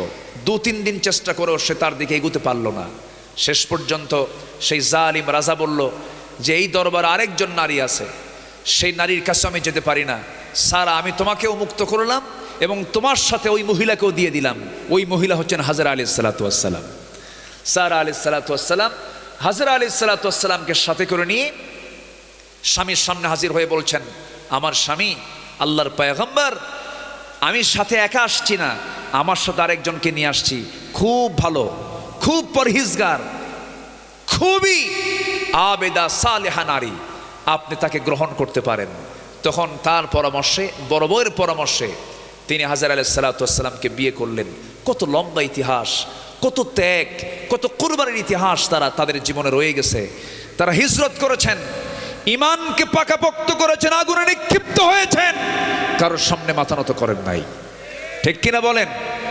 আমরা ইমান এনেছি, ইমান নিয়ে আমরা টিকে থাকবো। জোরে বলি ইনশাআল্লাহ, আরো জোরে বলি ইনশাআল্লাহ। সেই নবীর দেহে ইব্রাহিমের রক্ত, বলেন তো ওই মূর্তি দেখে কি তার মাথা ঠিক থাকার কথা? কিন্তু আমার নবীজি করলেন কি? আমার নবীজি মূর্তির দিকে তাকালেন, মনে মনে ভাবলেন ভেঙ্গে সব চুরমার করে আল্লাহর ঘরকে পবিত্র করে ফেলবো, সব ভেঙ্গে বের করে ফেলবো। কিন্তু পারলেন না, কারণ ওই মক্কা নগরের নগর পিতা সিটি মেয়র হলো আবু জেহেল। সিটি মেয়রকে আবু জেহেল। আবু জেহেলের হাতে র‍্যাব সীতা কোবরা, আবু জেহেলের হাতে সমস্ত পাওয়ার, সমস্ত ক্ষমতা। আবু জেহেল ক্ষমতায় আছে, রাসূল তো ক্ষমতায় নাই। তিনি যেগুলো ভেঙ্গে চলেছে সব বের করে দিবেন, আল্লাহর ঘরকে তিনি পবিত্র করে ফেলবেন, কিন্তু সেই ক্ষমতা তার নাই। তিনি পারলেন না। আস্তে করে তিনি মুখ ঘোরায় চলে আসলেন, কারণ তার কাছে ক্ষমতা নাই, তার কাছে পাওয়ার নাই। নবীজি মক্কার 13 বছর আল্লাহর ঘরের ভেতরে মূর্তি থাকা অবস্থায় তিনি সেজদা দিতে বাধ্য হয়েছেন, কারণ ক্ষমতা তার কাছে ছিল না। কিন্তু আল্লাহর কাছে পরক্ষণে তিনি আল্লাহর কাছে দোয়া করলেন। কি দোয়া? সবাই বলেন, ওয়াকুর রাব্বি আদখিলনি মুদখালা সিদকিন ওয়া আখরিজনি মুখরাজা সিদকিন ওয়াজআল লি মিন লাদুনকা সুলতানান নাসীরা। আল্লাহ, তুমি আমাকে রাষ্ট্র ক্ষমতা দিয়ে দাও। আমার নবীজি মক্কায় টিকতে পারলেন না, শেষমেশ নবীর বিরুদ্ধে মামলা হলো, হত্যার হুলিয়া জারি হয়ে গেল, যেখানে পাবে মুহাম্মদকে মেরে ফেলবা। আমার নবীজি দিনের আলোতে পারলেন না, রাতের আধারে লুকোচুরি করে ঘর থেকে বের হয়ে গেলেন। একটা গুহার ভিতরে 3টা রাত 3টা দিন অপেক্ষা করলেন। বিশ্বনবীর সেই গুহার ভিতরে আল্লাহ পাক আমাকে বারবার যাওয়ার সুযোগ করে দিয়েছেন। দুর্গম সেই গুহার ভিতরে আমার নবীজি 3 দিন 3 রাত কাটালেন, যেখানে বালিশ নাই, চাদর নাই, কাঁথা নাই, কিচ্ছু নাই। কেন, কি জন্য? অন্য কোনো কারণ নয়। তিনি বলেছেন, সমাজের মধ্যে কোনো ইসলাম বিরোধী কাজ হতে দেব না। এই জমিনে থাকতে হবে কার বিধান? আসতে বলবেন না, কার বিধান? আল্লাহর বিধান। আমার নবীজির মতো মানুষ, মহামানব, নিজের বাড়িতে থাকতে পারলেন না, হিজরত করতে বাধ্য হলেন। হিজরত করে মদিনার দিকে রওনা দিলেন। বেশি দিন লাগলো না, মাত্র 1টা বছর যেতে না যেতে নবীর ইসলামকে, নবীর শিশু ইসলামকে দুনিয়া থেকে চিরতরে নিশ্চিহ্ন করার জন্য মদিনায় বসেছিল 3টা গোত্র, ইহুদি গোত্র, বনু নাজির, বনু কুরাইজা, বনু কাইনুকা। এই ইহুদির বাচ্চারা আজও আছে না নাই? আছে না নাই?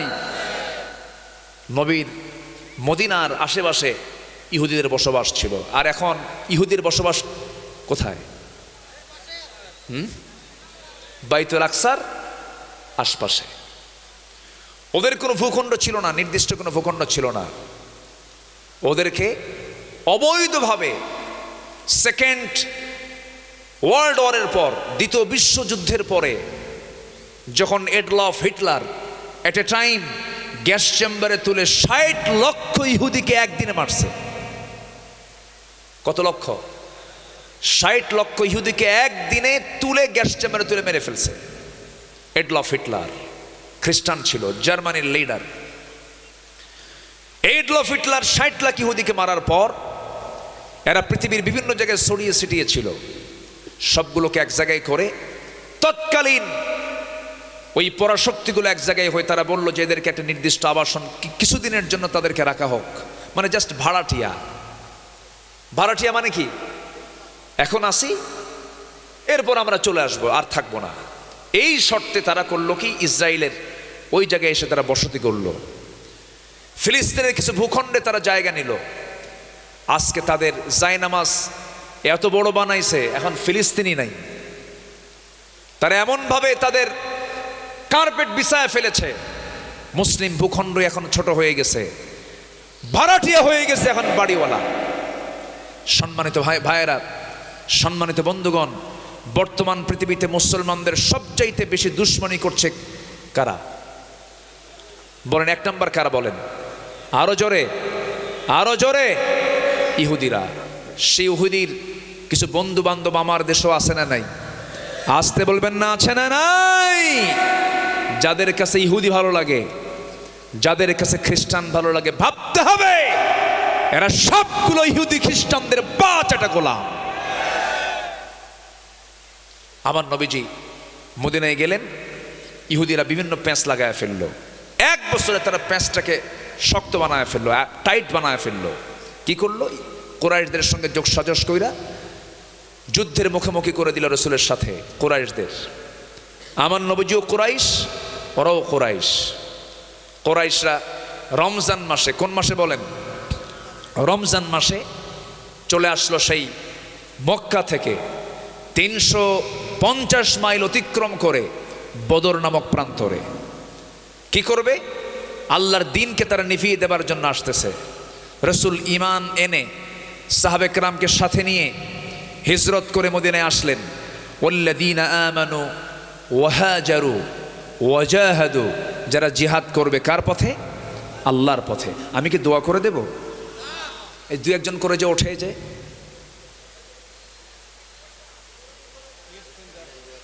কোনো সমস্যা, কোনো অসুবিধা?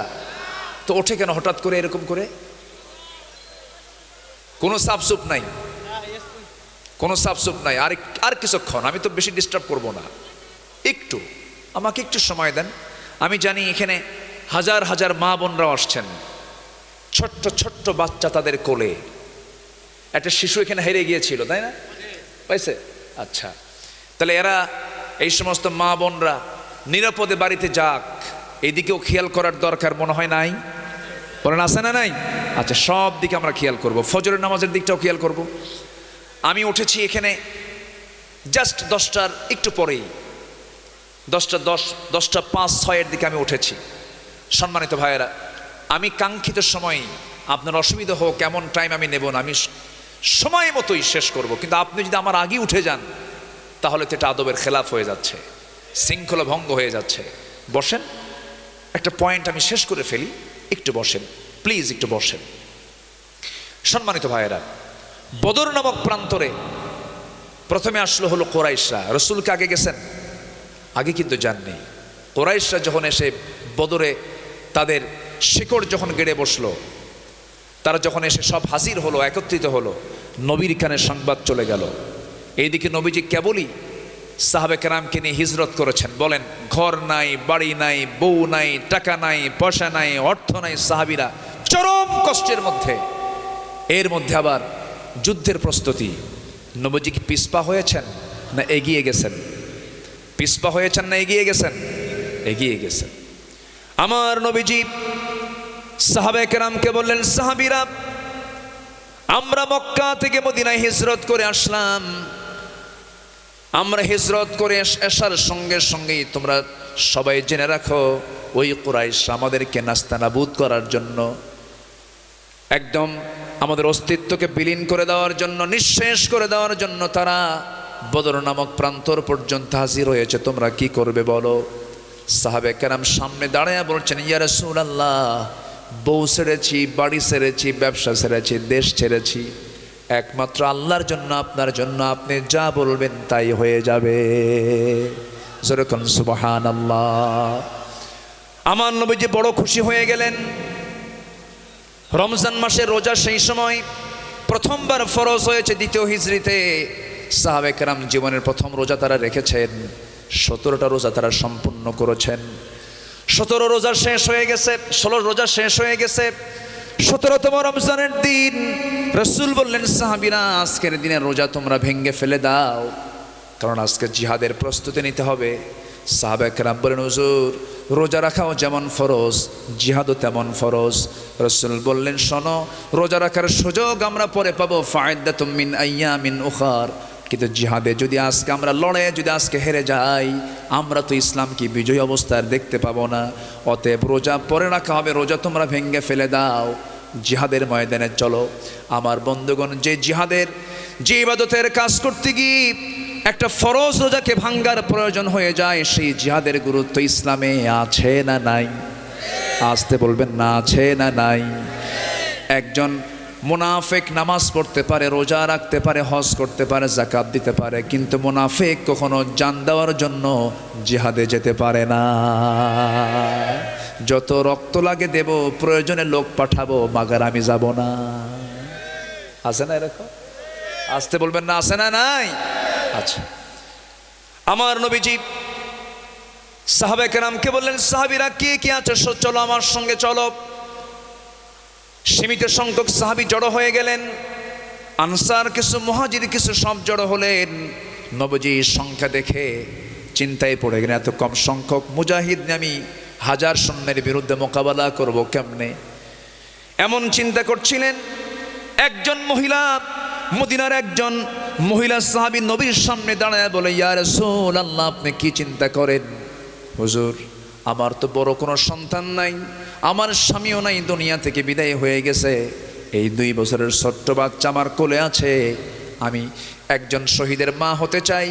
ইয়া রাসূলুল্লাহ, 2টা বছরের শিশুকে আমি আপনার হাতে দিয়ে গেলাম, এই সন্তানকে আপনি আপনার যুদ্ধের ঢাল বানায় নিবে। আল্লাহু আকবার বলে। আমার নবীজির কলিজা ভরে গেছে। ওইদিকে আমার নবীজি দেখতে পেলেন দূর থেকে ছোট্ট 2টা বাচ্চা হেঁটে হেঁটে আসে। হেঁটে হেঁটে এসে বলে, ইয়া রাসূলুল্লাহ, আপনি কি চিন্তা করেন? যোদ্ধার সংকট হয়েছে, মনে হয় মুজাহিদ নাই। চিন্তা করবেন না, আপনি যদি পারমিশন দিয়ে দিতেন আমরা দুজন মিলে আপনার সঙ্গে থেকে থেকে যুদ্ধ করতাম। নবীজি বললেন, না রে না, তোমরা যুদ্ধ করতে পারবে না, বয়স নাই, ফিটনেস নাই, তোমাদেরকে আমি পারমিশন দিতে পারবো না। ছোট্ট দুইটা বাচ্চার মধ্যে বড় ছেলে, বড় ভাইটা বলতেছে, ইয়া রাসূলুল্লাহি, আমি ওর চাইতে একটু লম্বা, আমাকে পারমিশন দেওয়া যায় না? ছোটজন বলে, হুজুর, আপনি যদি আমার বড় ভাইকে অনুমতি দেন আমাকে অনুমতি দিতে হবে, কারণ সে লম্বাই বড় হতে পারে কিন্তু গায়ের শক্তি আমার বেশি। আমার নবীজি খুব খুশি হয়ে গেলেন। এবার ছোটজন বলে, হুজুর, তাই যদি দেখতে চান দুজনকে মারামারি লাগায় দেন। এই কথা বলেই দুজন মারামারি লেগে গেছে। বড়জন ছোটজনকে নিচে ফেলে দিয়েছে। ছোটজন নিচ থেকে বলতেছে, ভাই রে, ও ভাই, তুই আমার বয়সে বড়, তুই তো আমার সঙ্গে লড়াই করে জিতেই যাবে, এটাই স্বাভাবিক, কিন্তু তোর মধ্যে কি মায়া দয়া নাই? একসঙ্গে খাই ঘুমাই, আজকে তুই আমার একা থেকে রেখে যুদ্ধের ময়দানে যাবি, এটা কেমন কথা রে? তোর গায়ের শক্তি একটু কমায় দে। এই কথা বলা মাত্রই বড় ভাই গায়ের শক্তি কমায় দিয়েছে। ছোটজন বড় ভাইয়ের বুকের উপরে উঠে মুসকি মুসকি হাসি মেরে বলছে, হুজুর, এই যে হারায়া দিলাম, রাসূল টের পেয়ে গেছেন। আমার নবীজি ছোট্ট দুইটা বাচ্চাকে বুকের মধ্যে আলিঙ্গন করে নিয়ে আকাশের দিকে তাকায় বলছে, আরশের মালিক আল্লাহ, আমার সাহাবীদের অস্ত্র নাই, আমার সাহাবীদের গায়ের জোর নাই, আমার সাহাবীরা রোজা রেখে ক্লান্ত হয়ে গেছে, আল্লাহ তুমি সাহায্য করো। আল্লাহু আকবার। জিহাদের ময়দানে ঝাঁপিয়ে পড়লেন 313 জন সাহাবী নিয়া। সবাই ওরা ঘোড়ার পিঠে করে চলে আসছে। আমার নবীজির ঘোড়াও নাই। যুদ্ধের ময়দানে তিনি দাঁড়ায় গেছেন। যুদ্ধ যখন শুরু হয়ে গেছে, আমার নবীজি যে পাশে দাঁড়ানো ছিলেন সেই জায়গাটা হলো বালুর জায়গা। কিসের জায়গা বলেন? বালুর জায়গা। নিজের চোখে দেখে আসছি আমি। সেখানে শুহাদায়ে বদর 13 জন সাহাবীর লাশ একসঙ্গে রাসূল সমাহিত করেছেন। একজন ক্ষতবিক্ষত হয়েছিলেন, রক্তাক্ত হয়েছিলেন, কিন্তু মারা যান নাই। ওই আহত রক্তাক্ত সাহাবীকে রাসূল বদর থেকে মদিনার দিকে নিয়ে আসতেছিলেন। প্রতিমধ্যে রাস্তায় রাসূলকে জানানো হলো, হুজুর, ওই সাহাবীটাও শাহাদত বরণ করেছেন। রাসূল বললেন, দেরি করো না, ওই যদি পাহাড় দেখা যায়, পাহাড়ের চিপায় আমার সাহাবীকে সমাহিত করে দাও, সে জান্নাতের মেহমান। যেরকম সুবহানাল্লাহ। নবীজি যুদ্ধ পরিচালনা শুরু করলেন। যুদ্ধের এক পর্যায়ে দেখা গেল মুসলমানদের বিজয় এসেছে। রাসূল সেদিন বলেছিলেন, ও আমার সাহাবীরা, এমন যুদ্ধে আমরা যাচ্ছি, সেই যুদ্ধে কেউ দেখবে কারো ভাইকে, কেউ দেখবে তার বাপকে, কেউ দেখবে তার ছেলেকে, কেউ দেখবে তার জামাইকে, কেউ দেখবে তার চাচাকে। এমন যুদ্ধে তোমার সবাই অংশগ্রহণ করতে পারবে নাকি? সাহাবায়ে কেরাম বললেন, ইয়া রাসূলুল্লাহ, আমরা কাউকে দেখব না, আমরা দেখব সবাইকে নবীর শত্রু মনে করে। যেরকম সুবহানাল্লাহ। উবাইদ ইবনুল জাররাহ রাদিয়াল্লাহু তাআলা আনহু নিজের বাপকে দেখলেন, চোখে পানি চলে আসলো। আব্বাকে মারবো না, তরবারি গুটায় নিলেন। আবার তরবারি তিনি, নাঙ্গা তরবারি আবার তিনি মুক্ত করে বাপকে বাপ না মনে করে, শিরকের প্রতীক মনে করে বাবার গর্দান বরাবর হাঁকায় দিলেন। মস্তক ছিটকে পড়ে গেল। সন্তান বাপকে দুনিয়া থেকে যখন বিদায় করে দিয়েছে, মুসলমানদের বিজয় নিশ্চিত হয়ে গেছে, ওবায়দার চোখে পানি। রাসূল বলছেন, ওবায়দার চোখে পানি কেন? কি হয়েছে ওবায়দার? হুজুর, ওবায়দার বাপ আজকে যুদ্ধে মারা গেছে। কেন? কে মেরেছো তোমরা? আমার প্রিয় সাহাবীর বাপকে। হুজুর, কেউ না, ওবায়দা নিজে মারছে। আমার নবীজি হাতটা আগায় দিয়ে বলছেন, ওবায়দা, আমার বুকে আয়, আমার বুকে আয়, আজকে তোর জন্য আল্লাহর একটা জান্নাত অপেক্ষা করছে। যেরকম সুবহানাল্লাহ। এটার নাম ঈমান, এটার নাম হিজরত, এটার নাম জিহাদ।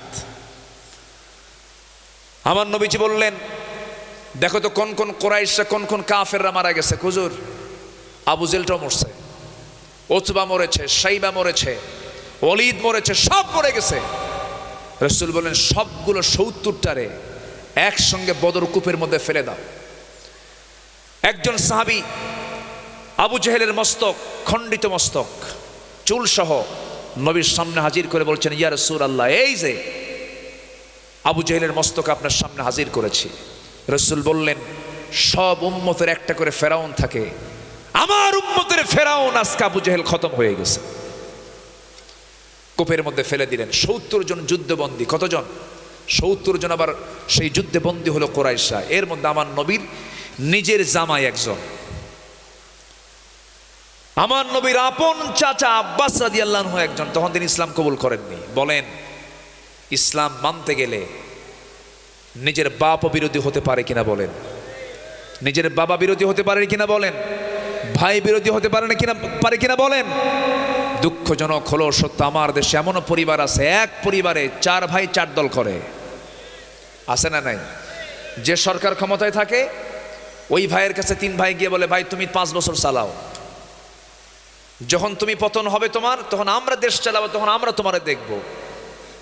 এই সমস্ত চরিত্র নিয়ে জান্নাত পাওয়া যাবে না। এই সমস্ত চরিত্র নিয়ে জান্নাত পাওয়া যাবে না। আমার নবীজি দেখতে পেলেন তার আপন জামাই, বড় মেয়ের জামাই তাকে পিঠ মোড়া দিয়ে বেঁধেছে, আপন চাচাকে পিঠ মোড়া দিয়ে বেঁধেছে। আমার নবীজি শুনতে পেলেন। নবীজি শোনার পরে বললেন, কি অবস্থা, কি করেছে হুজুর? আপনার জামাই তো দড়ির বাঁধনটা একটু নরম করে দিছি, আপনার চাচার দড়ির বাঁধনটা একটু নরম করে দিয়েছি, শক্ত করে বাঁধি নাই, জামাই মানুষ তো একটু আস্তে বাঁধছে। খাবার দিয়েছি তাদেরকে, ওই ছাগলের গোশত আর রুটি দিয়েছি, আর বাকি সবাইকে খেজুর দিয়েছে। রাসূল বললেন, না, এটা যুদ্ধের নীতি নয়, সবার জন্য সমান পদ্ধতি অবলম্বন করা উচিত ছিল। দড়ির বাঁধন সবার জন্য নরম করে দাও, সবার জন্য রুটি আর ছাগলের গোশতের ব্যবস্থা করে দাও। আল্লাহু আকবার বলেন। রাসূল বলেন, না, স্বজন প্রীতি চলবে না। একে একে সবার কাছ থেকে মুক্তিপণ নিচ্ছেন আর তাদেরকে মুক্তি দিয়ে দিচ্ছেন। সামনে পড়ে গেছে আপন চাচা আব্বাস। রাসূল বললেন, চাচা মুক্তিপণ দিতে হবে। আব্বাস বলতেছে, ভাতিজা তুমি আমার থেকেও নিবে, আমি তোমার বাবার ভাই, তো আমার থেকেও নিতে হবে। রাসূল বললেন, বাবার ভাই যদি হন তাহলে যুদ্ধ করতে আসছেন কেন ভাতিজার বিরুদ্ধে? আপনাকে আগে দিতে হবে। সাইয়েদনা আব্বাস তখন মিথ্যা কথা বলে ফেললেন যে আমার বাড়িতে দেওয়ার মতো কিছু নাই। আমার নবীজি মুস্কি হাসি মেরে বললেন, চাচা মিথ্যা কথা বলেন কেন? চাচি আম্মার কাছে কয়েকটা স্বর্ণের বার রেখে এসেছেন। সাইয়েদনা আব্বাসের চোখে পানি চলে আসলো। আব্বাস রাদিয়াল্লাহু আনহু বলছেন, ভাতিজা মুহাম্মাদের, আর কতক্ষণ বেঈমান হয়ে থাকবো? তুই যে আল্লাহর নবী, কোনো সন্দেহ নাই, আমাকে তুই কালেমা পড়ায় দে। কালেমা পড়লেন তিনি। এবার জামাইয়ের পালা, আবুল আস, বড় মেয়ের জামাই আবুল আস। রাসূল বললেন, জামাই শোনো, তোমাকে মুক্তিপণ দিতে হবে। হ্যাঁ, খবরও দিয়েছি, মক্কায় চলে গেছে খবর, আসবে মুক্তিপণ চলে আসবে। স্বামীর মুক্তিপণের জন্য আমার নবীজির বড় মেয়ে একটা প্যাকেট পাঠায় দিলেন। সেই প্যাকেটটা নবীর হাতে চলে আসলো। নবীজি প্যাকেটটা খুলেই দেখেন সুন্দর একটা গলার পেটা চেইন, গলার একটা হার তিনি দেখতে পেলেন। গলার হারটা দেখা মাত্রই নবীজির চোখের কোনা বেয়ে টপ টপ করে পানি পড়ছে। সবাই সাহাবীরা নবীজির কান্না দেখে বলছেন, ইয়া রাসূলুল্লাহি, আপনি তো এমনটা আচরণ কখনো করেন না, সামান্য গলার হার দেখে আপনি কাঁদেন কেন? আপনার কান্নার হেতুটা কি? আমার নবীজির সঙ্গে সঙ্গে বলছেন সাহাবীরা, গলার হার দেখে তো আমি কান্দি না, এই গলার হারের যে মালিক খাদিজার কথা আমার মনে হয়ে গেছে, খাদিজার কথা মনে পড়ে আমার চোখে পানি চলে আসতেছে, এই জন্য আমি কান্দি। ও আমার সাহাবীরা, এই গলার হারটা পরে থাকতো আমার খাদিজা, তার বড় মেয়ের বিয়ের সময় তার নিজের গলার হারটা খুলে তার বড় মেয়েকে বিয়ের সময় সে উপহার দিয়েছিল। খাদিজার কথা আমার মনে পড়েছে, এই জন্য আমি কাঁদতেছি। সঙ্গে সঙ্গে সাহাবীরা বললেন, ইয়া রাসূলুল্লাহ, চিন্তা করবেন না, টেনশন করবেন না, ওই গলার হার আমরা নেব না। রাসূল বলেন, তাই যদি হয়, ও আবুল আস আমার জামাই, আল্লাহর সিদ্ধান্ত চূড়ান্ত হয়ে গেছে, মুশরিকের ঘরে কোনো ইমানদার নারী সংসার করতে পারে না। তোমার মুক্তিপণ হলো তুমি মক্কায় চলে যাবে, আমার মেয়েকে তুমি তালাক দিয়ে দেবে, আমার মেয়ে আমার ঘরে চলে আসবে, তোমার সঙ্গে কোনো সম্পর্ক থাকবে না। কারণ ঈমান আছে, সম্পর্ক আছে, ঈমান নাই, আসতে বলে সম্পর্ক নাই। ইসলাম এমন একটা বিধানের নাম, পরিবার বিচ্ছিন্ন হয়ে যায়, ঈমান বিচ্ছিন্ন করা যাবে না, ঠিক কি না? আমার নবীজি মেয়েকে তার ঘরে উঠায় নিলেন। অনেক লম্বা কথা ছিল, শর্ট করে ফেললাম। আমার নবীজি এরকম করে বদর পাড়ি দিলেন, উহুদ চলে আসলো, উহুদ পাড়ি দিলেন, খন্দক চলে আসলো, খন্দক পাড়ি দিলেন।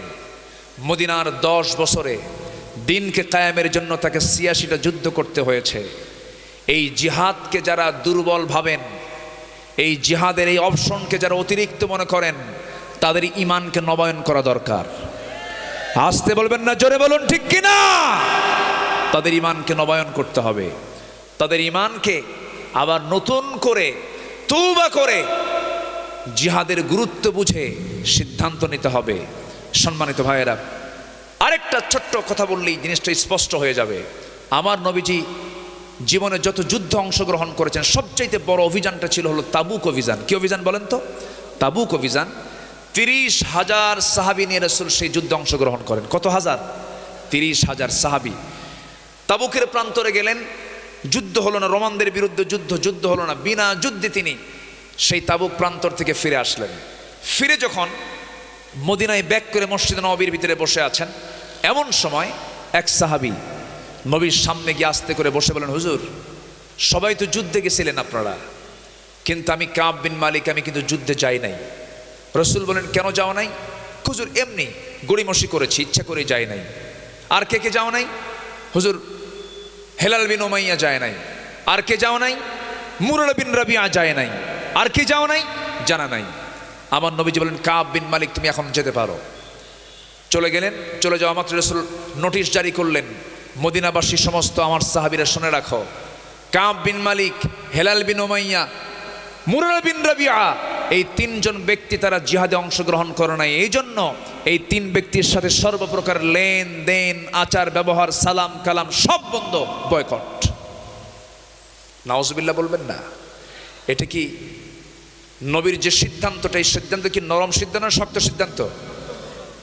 কিসে অংশগ্রহণ করে নাই? বলেন কিসে যায় নাই? জিহাদে যায় নাই। আমার নবীজি যখন এই কথা বলে ফেললেন, এই 3 সাহাবীর কানে যখন চলে গেছে কথাটা, কাব বিন মালিক তো শোনা মাত্র মানে পড়ে যাবেন সেন্সলেস হয়ে। দরজার কাছে গিয়ে দরজায় ডাকতেছেন বউকে, স্ত্রীকে ডাক দিয়ে বলেন, স্ত্রী আমার, আমি কাব বিন মালিক, দরজা খোলো। ভিতর থেকে স্ত্রী বলতেছে, স্বামী আমার, দরজা খুলবো অবশ্যই, আপনার ঘর আপনার বাড়ি, দরজা তো খুলতে আমি বাধ্য, কিন্তু আমি দরজা খুলে আমি আপনাকে ঘরে ঢুকায় দিয়া পিছনের দরজায় আমি বের হয়ে চলে যাব, কারণ যে ব্যক্তিকে রাসূল বয়কট করেছেন সেই ব্যক্তিকে আমিও নিজেও বয়কট করতে বাধ্য হলাম। কাব বিন মালিক ঘরে ঢুকতে পারলেন না, চোখের পানিতে গাল ভিজে যায়। সামনের দিকে ছোট্ট 2টা বাচ্চা সন্তান, নিজের ঔরসজাত সন্তানগুলোকে আদর করবেন বলে ডাকতেছেন, বাচ্চাগুলো এদিকে আসো, আমি তোমাদেরকে একটু আদর করি। ছোট্ট 2টা বাচ্চা বলে, না না যাব না, তোমার আদর আমরা নেব না, কারণ তোমাকে রাসূল বয়কট করেছেন, আমরা তোমার সঙ্গে কথা বলবো না। বাড়ির বউ পর্যন্ত কথা বলা বন্ধ করে দিল। সন্তানরা কাছে আসে না। কাব বিন মালিক রাদিয়াল্লাহু তাআলা আনহুর কাছে আকাশটা যেন ভেঙে পড়ার মতো হয়ে গেল। হেলাল বিন উমাইয়ার বয়স 70 বছরের বুড়া মানুষ, নবীর চাইতে বয়সে বড়। নবীজি তার বিরুদ্ধে বয়কটের ডাক দিয়েছেন। যুদ্ধে কেন সে অংশগ্রহণ করলো না? হেলাল বিন উমাইয়া করলেন কি, বাড়ির ভিতরের দিকে শক্ত একটা দড়ি হাতের মধ্যে নিয়ে, নিজের হাতে দড়িটা নিয়ে এসে মদিনার মসজিদের সামনে খুঁটির সাথে দড়িটা লাগায় দিয়া নিজের হাত 2টা স্বেচ্ছায় বেঁধে ফেলে বলছেন, হেলাল রে, তোর মতো বড় আসামি জমিনে নাই, কারণ যার বিরুদ্ধে নবীজি বয়কটের ডাক দিয়েছেন। সালাম দেন হেলাল, কেউ উত্তর নেয় না। বুকটা ফেটে যায়, বুকটা তার একদম শেষ হয়ে যাচ্ছে, জ্বলে পুড়ে সারখার হয়ে যাচ্ছে। হেলাল বিন উমাইয়া শেষ পর্যন্ত চোখের পানি ফেলে ফেলে আল্লাহর কাছে তওবা করছেন। হেলাল বিন উমাইয়া তওবা করছেন, কাব বিন মালিক তওবা করছেন, মুরারা বিন রাবিয়া সিজদার মধ্যে অজরে ঝাড়ায় কান্নাকাটি করে তওবা করছেন, আল্লাহ এই বিপদ থেকে আল্লাহ তুমি আমাদেরকে বাঁচায় দাও, তওবা করলাম আল্লাহ, জীবন আর এরকম জাতীয় ভুল করব না। নবীজি বয়কটের ডাক দিয়ে রেখেছেন, তাদের কোনো খোঁজ খবর পর্যন্ত রাখেন নাই। কিন্তু এই 3 জন সাহাবী ইখলাসের সাথে যে পরিমাণ তওবা করেছেন, সূরা তওবার প্রেক্ষাপট এটা। এই 3 জন সাহাবীর তওবা শেষ পর্যন্ত কেউ না গ্রহণ করলেও আল্লাহ তাআলা 3 জনের তওবা কবুল করে নিয়েছেন। নবীর কাছে যখন আয়াত নাজিল হলো, ওয়ালা সালাসাতিল্লাযীনা খুল্লিফু, হে রাসূল, ওই 3 জন সাহাবী যারা জিহাদের ময়দান থেকে দূরে ছিল, আমি আল্লাহ তাদের তওবা কবুল করে নিয়েছি। রাসূল সঙ্গে সঙ্গে বলছেন, ওমর, আমার কাব কোথায়? আমার কাবকে আমার সামনে নিয়ে আসো। কাব বিন মালিক চলে এলেন, হেলাল বিন উমাইয়া চলে এলেন, মুরারা বিন রাবিয়া চলে এলেন। 3 জনকে রাসূল জড়িয়ে ধরে বলছেন, আমার সাহাবীরা, আমি তোদেরকে মাফ করে নাই, কিন্তু আল্লাহ তোদেরকে মাফ করে দিয়েছেন। আমার বন্ধুগণ, এই জায়গা থেকে আমি আপনাকে 2-3টা প্রশ্ন করব, একটু চিন্তা করে উত্তর দিবেন। ওই 3 জন সাহাবীর নামাজের কি কোনো অভাব ছিল নাকি?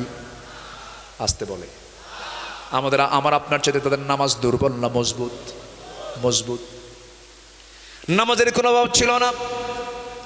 তাদের কি নবীর প্রতি মোহাব্বতের কোনো অভাব ছিল নাকি? তাও ছিল না। আল্লাহর পথে দান করার ক্ষেত্রে তাদের কোনো অভাব ছিল নাকি?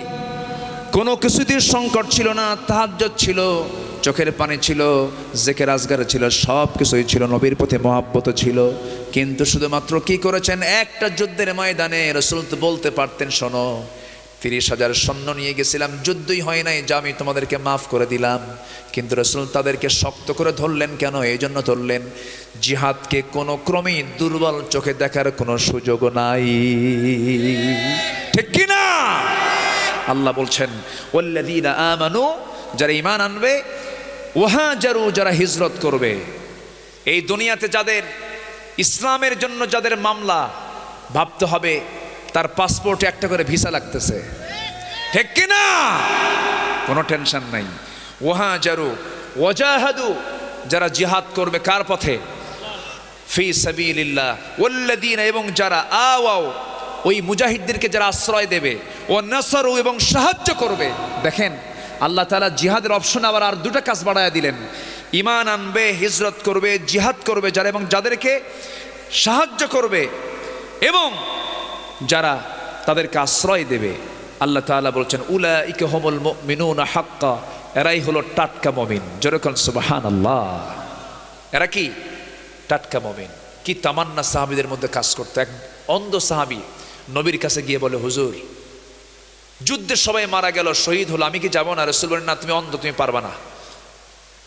রাসূল অনুমতি দেন নাই, সাইয়েদনা আবু বকর অনুমতি দেন নাই। সাইয়েদনা ওমর ফারুকের শাসন আমলে কাদেসিয়ার যুদ্ধ হয়, কাদেসিয়ার যুদ্ধ।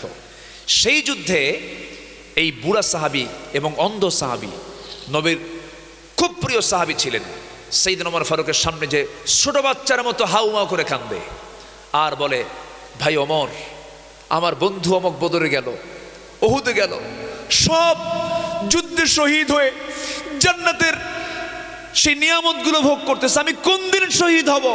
আমাকে খুব পারমিশন দেন, আমার বন্ধু বান্ধব সব তো জান্নাতে চলে গেছে, আমাকে পারমিশন দেন। সাইয়েদনা ওমর ফারুক মুস্কি হাসি মেরে বলতেছে, আমি দিতে পারবো না, কারণ রাসূল আপনাকে দেন নাই। সাইয়েদনা আবু বকর আপনাকে যুদ্ধের পারমিশন দেন, আপনি অন্ধ মানুষ, আপনি যুদ্ধ করবেন কেমন? আপনি চোখেই দেখেন না। এবার ওই অন্ধ সাহাবীর নাম হচ্ছে আব্দুল্লাহ ইবনে উম্মে মাকতুম বলছেন, ভাই ওমর, আমি জানি আপনি আমাকে এই প্রশ্ন করবেন, আমি উত্তর রেডি করে আনছি। কি উত্তর রেডি করে আনছেন বলেন? আব্দুল্লাহ ইবনে উম্মে মাকতুম বলছেন, উত্তরটা হলো, যুদ্ধের ময়দানে গিয়ে সবাই তো যুদ্ধ করে না, কেউ ওই যোদ্ধাদের, আহত যোদ্ধাদের সেবা করে, কেউ খাবারের আয়োজন করে, কেউ তাবু পাহারা দেয়, কেউ কালিমার ঝান্ডা সামনে হাতে নিয়ে দাঁড়ায় থাকে।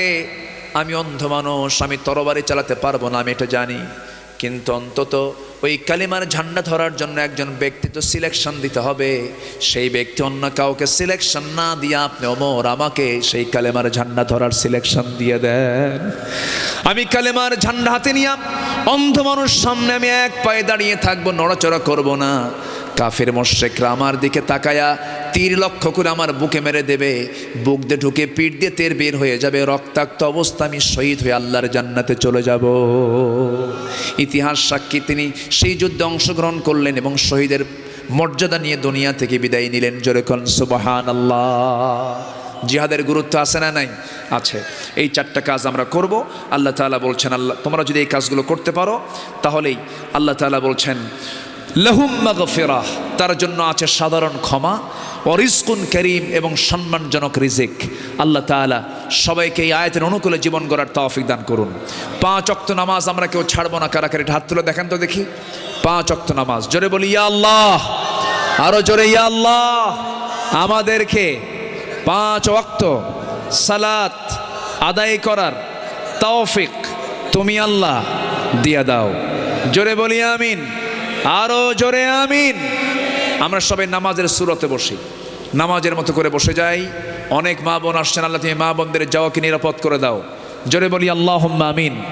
সবাই বলে সুবহানাকাল্লাহুম্মা ওয়া বিহামদিকা আশহাদু আল্লা ইলাহা ইল্লা আনতা আস্তাগফিরুকা ওয়া আতুবু ইলাইকা।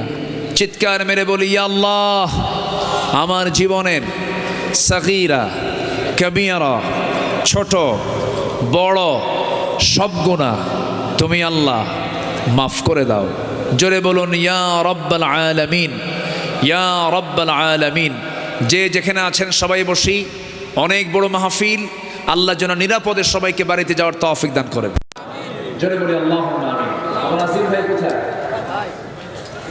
দোয়া জি না অনেক জি জি। আমার জাহাঙ্গীর ভাই তিনি হজের নিয়ত করেছেন, দোয়া চেয়েছেন, আল্লাহ তুমি আমার জাহাঙ্গীর ভাইয়ের হজকে তুমি আল্লাহ হজ্জে মাবরুর হিসেবে কবুল করো। জোরে বলি আমিন। এরপর আমার আসিফ ভাই দোয়া চেয়েছেন, অনেকে দোয়া চেয়েছেন, আমরা সবার জন্য দোয়া করি। আল্লাহুম্মা আমিন। রব্বানা যালামনা أنفسنا وإن لم تغفر لنا وترحمنا لنكونن من الخاسرين ربنا لا تزغ قلوبنا بعد إذ هديتنا وهب لنا من لدنك رحمة إنك أنت الوهاب গভীর রাত নিঝুম রাত জীবন রাত্রিতে হাজারো মুসলমান নরনারী নিয়ে তোমার কালাম থেকে কিছু কথা বলেছি, গুনার বোঝা মাথায় নিয়ে কাঙ্গাল ফিকিরের মতো দুটো হাত পেতে আছি। আল্লাহ গুনার দিকে তাকাইও না, বান্দা মনে করে তামাম জীবনের সমস্ত গুনাহগুলোকে মাফ করে দাও। জনম দক্ষিণী মা যার বিদায় নিয়েছেন, জিন্দেগির গুনাহগুলো মাফ করে দাও, কবরগুলোকে জান্নাতের টুকরা বানায়া দাও।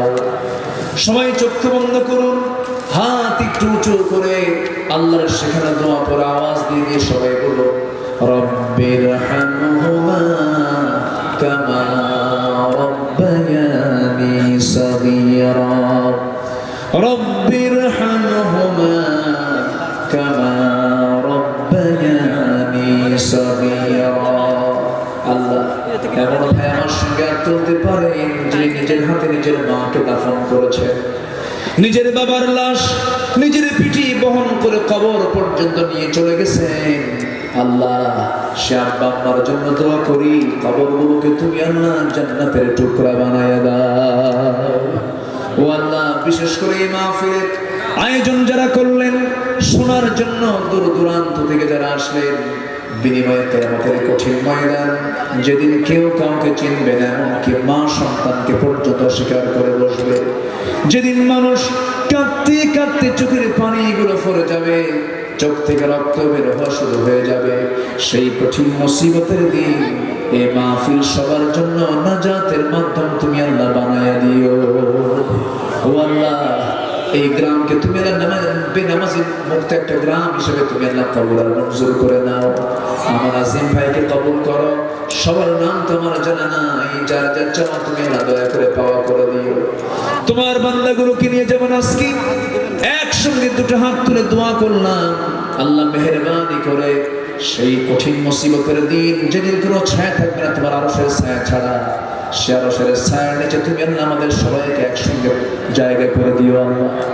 আল্লাহ তাআলা দুনিয়া থেকে কোন দিন বিদায় নেব জানি না, ডান হাতে আমল নামা না আসা পর্যন্ত মরণ দিও না। আল্লাহ আল্লাহ তোমার কাছে ফরিয়াদ করি, আমাদের পাখিটা খাঁচা মুক্ত হয়ে দুনিয়া থেকে বিদায় নিয়েছেন, আয় আল্লাহ তাআলা মেহেরবানি করে কোরআন পাখির কবরটাকে জান্নাতের টুকরা বানায়া দাও। আয় আল্লাহ তাআলা দুনিয়া থেকে আমিও যাব, সবাই চলে যাব রে, কেউ তো বাঁচার জন্য আসি না, মেহেরবানি করে মুক্তি যখন হবে তুমি আমার শরীরে মত কপালে জুটাইয়া দিও। কোন দিন মরবো জানি না রে, যেদিন মরবো টান মেরে ঘর থেকে বের করে দেবে, জীবনের শেষ গোসল হয়ে যাবে রে, স্বামী স্ত্রীর সম্পর্ক ছিন্ন হয়ে যাবে রে, মরে যাব, সবাই আমাকে টেনে ছেড়ে ঘর থেকে বের করে দিয়া কবরে রেখে আসবে, কবরে রেখে আসবে, 24 ঘন্টা যাবে না, মাথার চুলগুলো খসে খসে পড়বে, 3 দিন যাবে না, চামড়াগুলো গলে গলে পোকার পেটের খাবার হয়ে যাবে, মাত্র 7 দিন পেটের নাড়িগুলো সব চোখ মুখ কান নাক দিয়ে বের হওয়া শুরু হয়ে যাবে, মাত্র 3টা মাসের ব্যবধান, কবর খনন করে দেখা যাবে কয়েকটা হাড় ছাড়া আর কিচ্ছু নাই রে। সে অন্তিম সময় একদিন চলে আসবে আল্লাহ, দিন শেষে কোনো বন্ধু আমার নাই, তুমি আমার একমাত্র বন্ধু রে আল্লাহ। সে অন্তিম মুহূর্ত যখন চলে আসবে, জবানে জারি করে দিও লা ইলাহা ইল্লাল্লাহ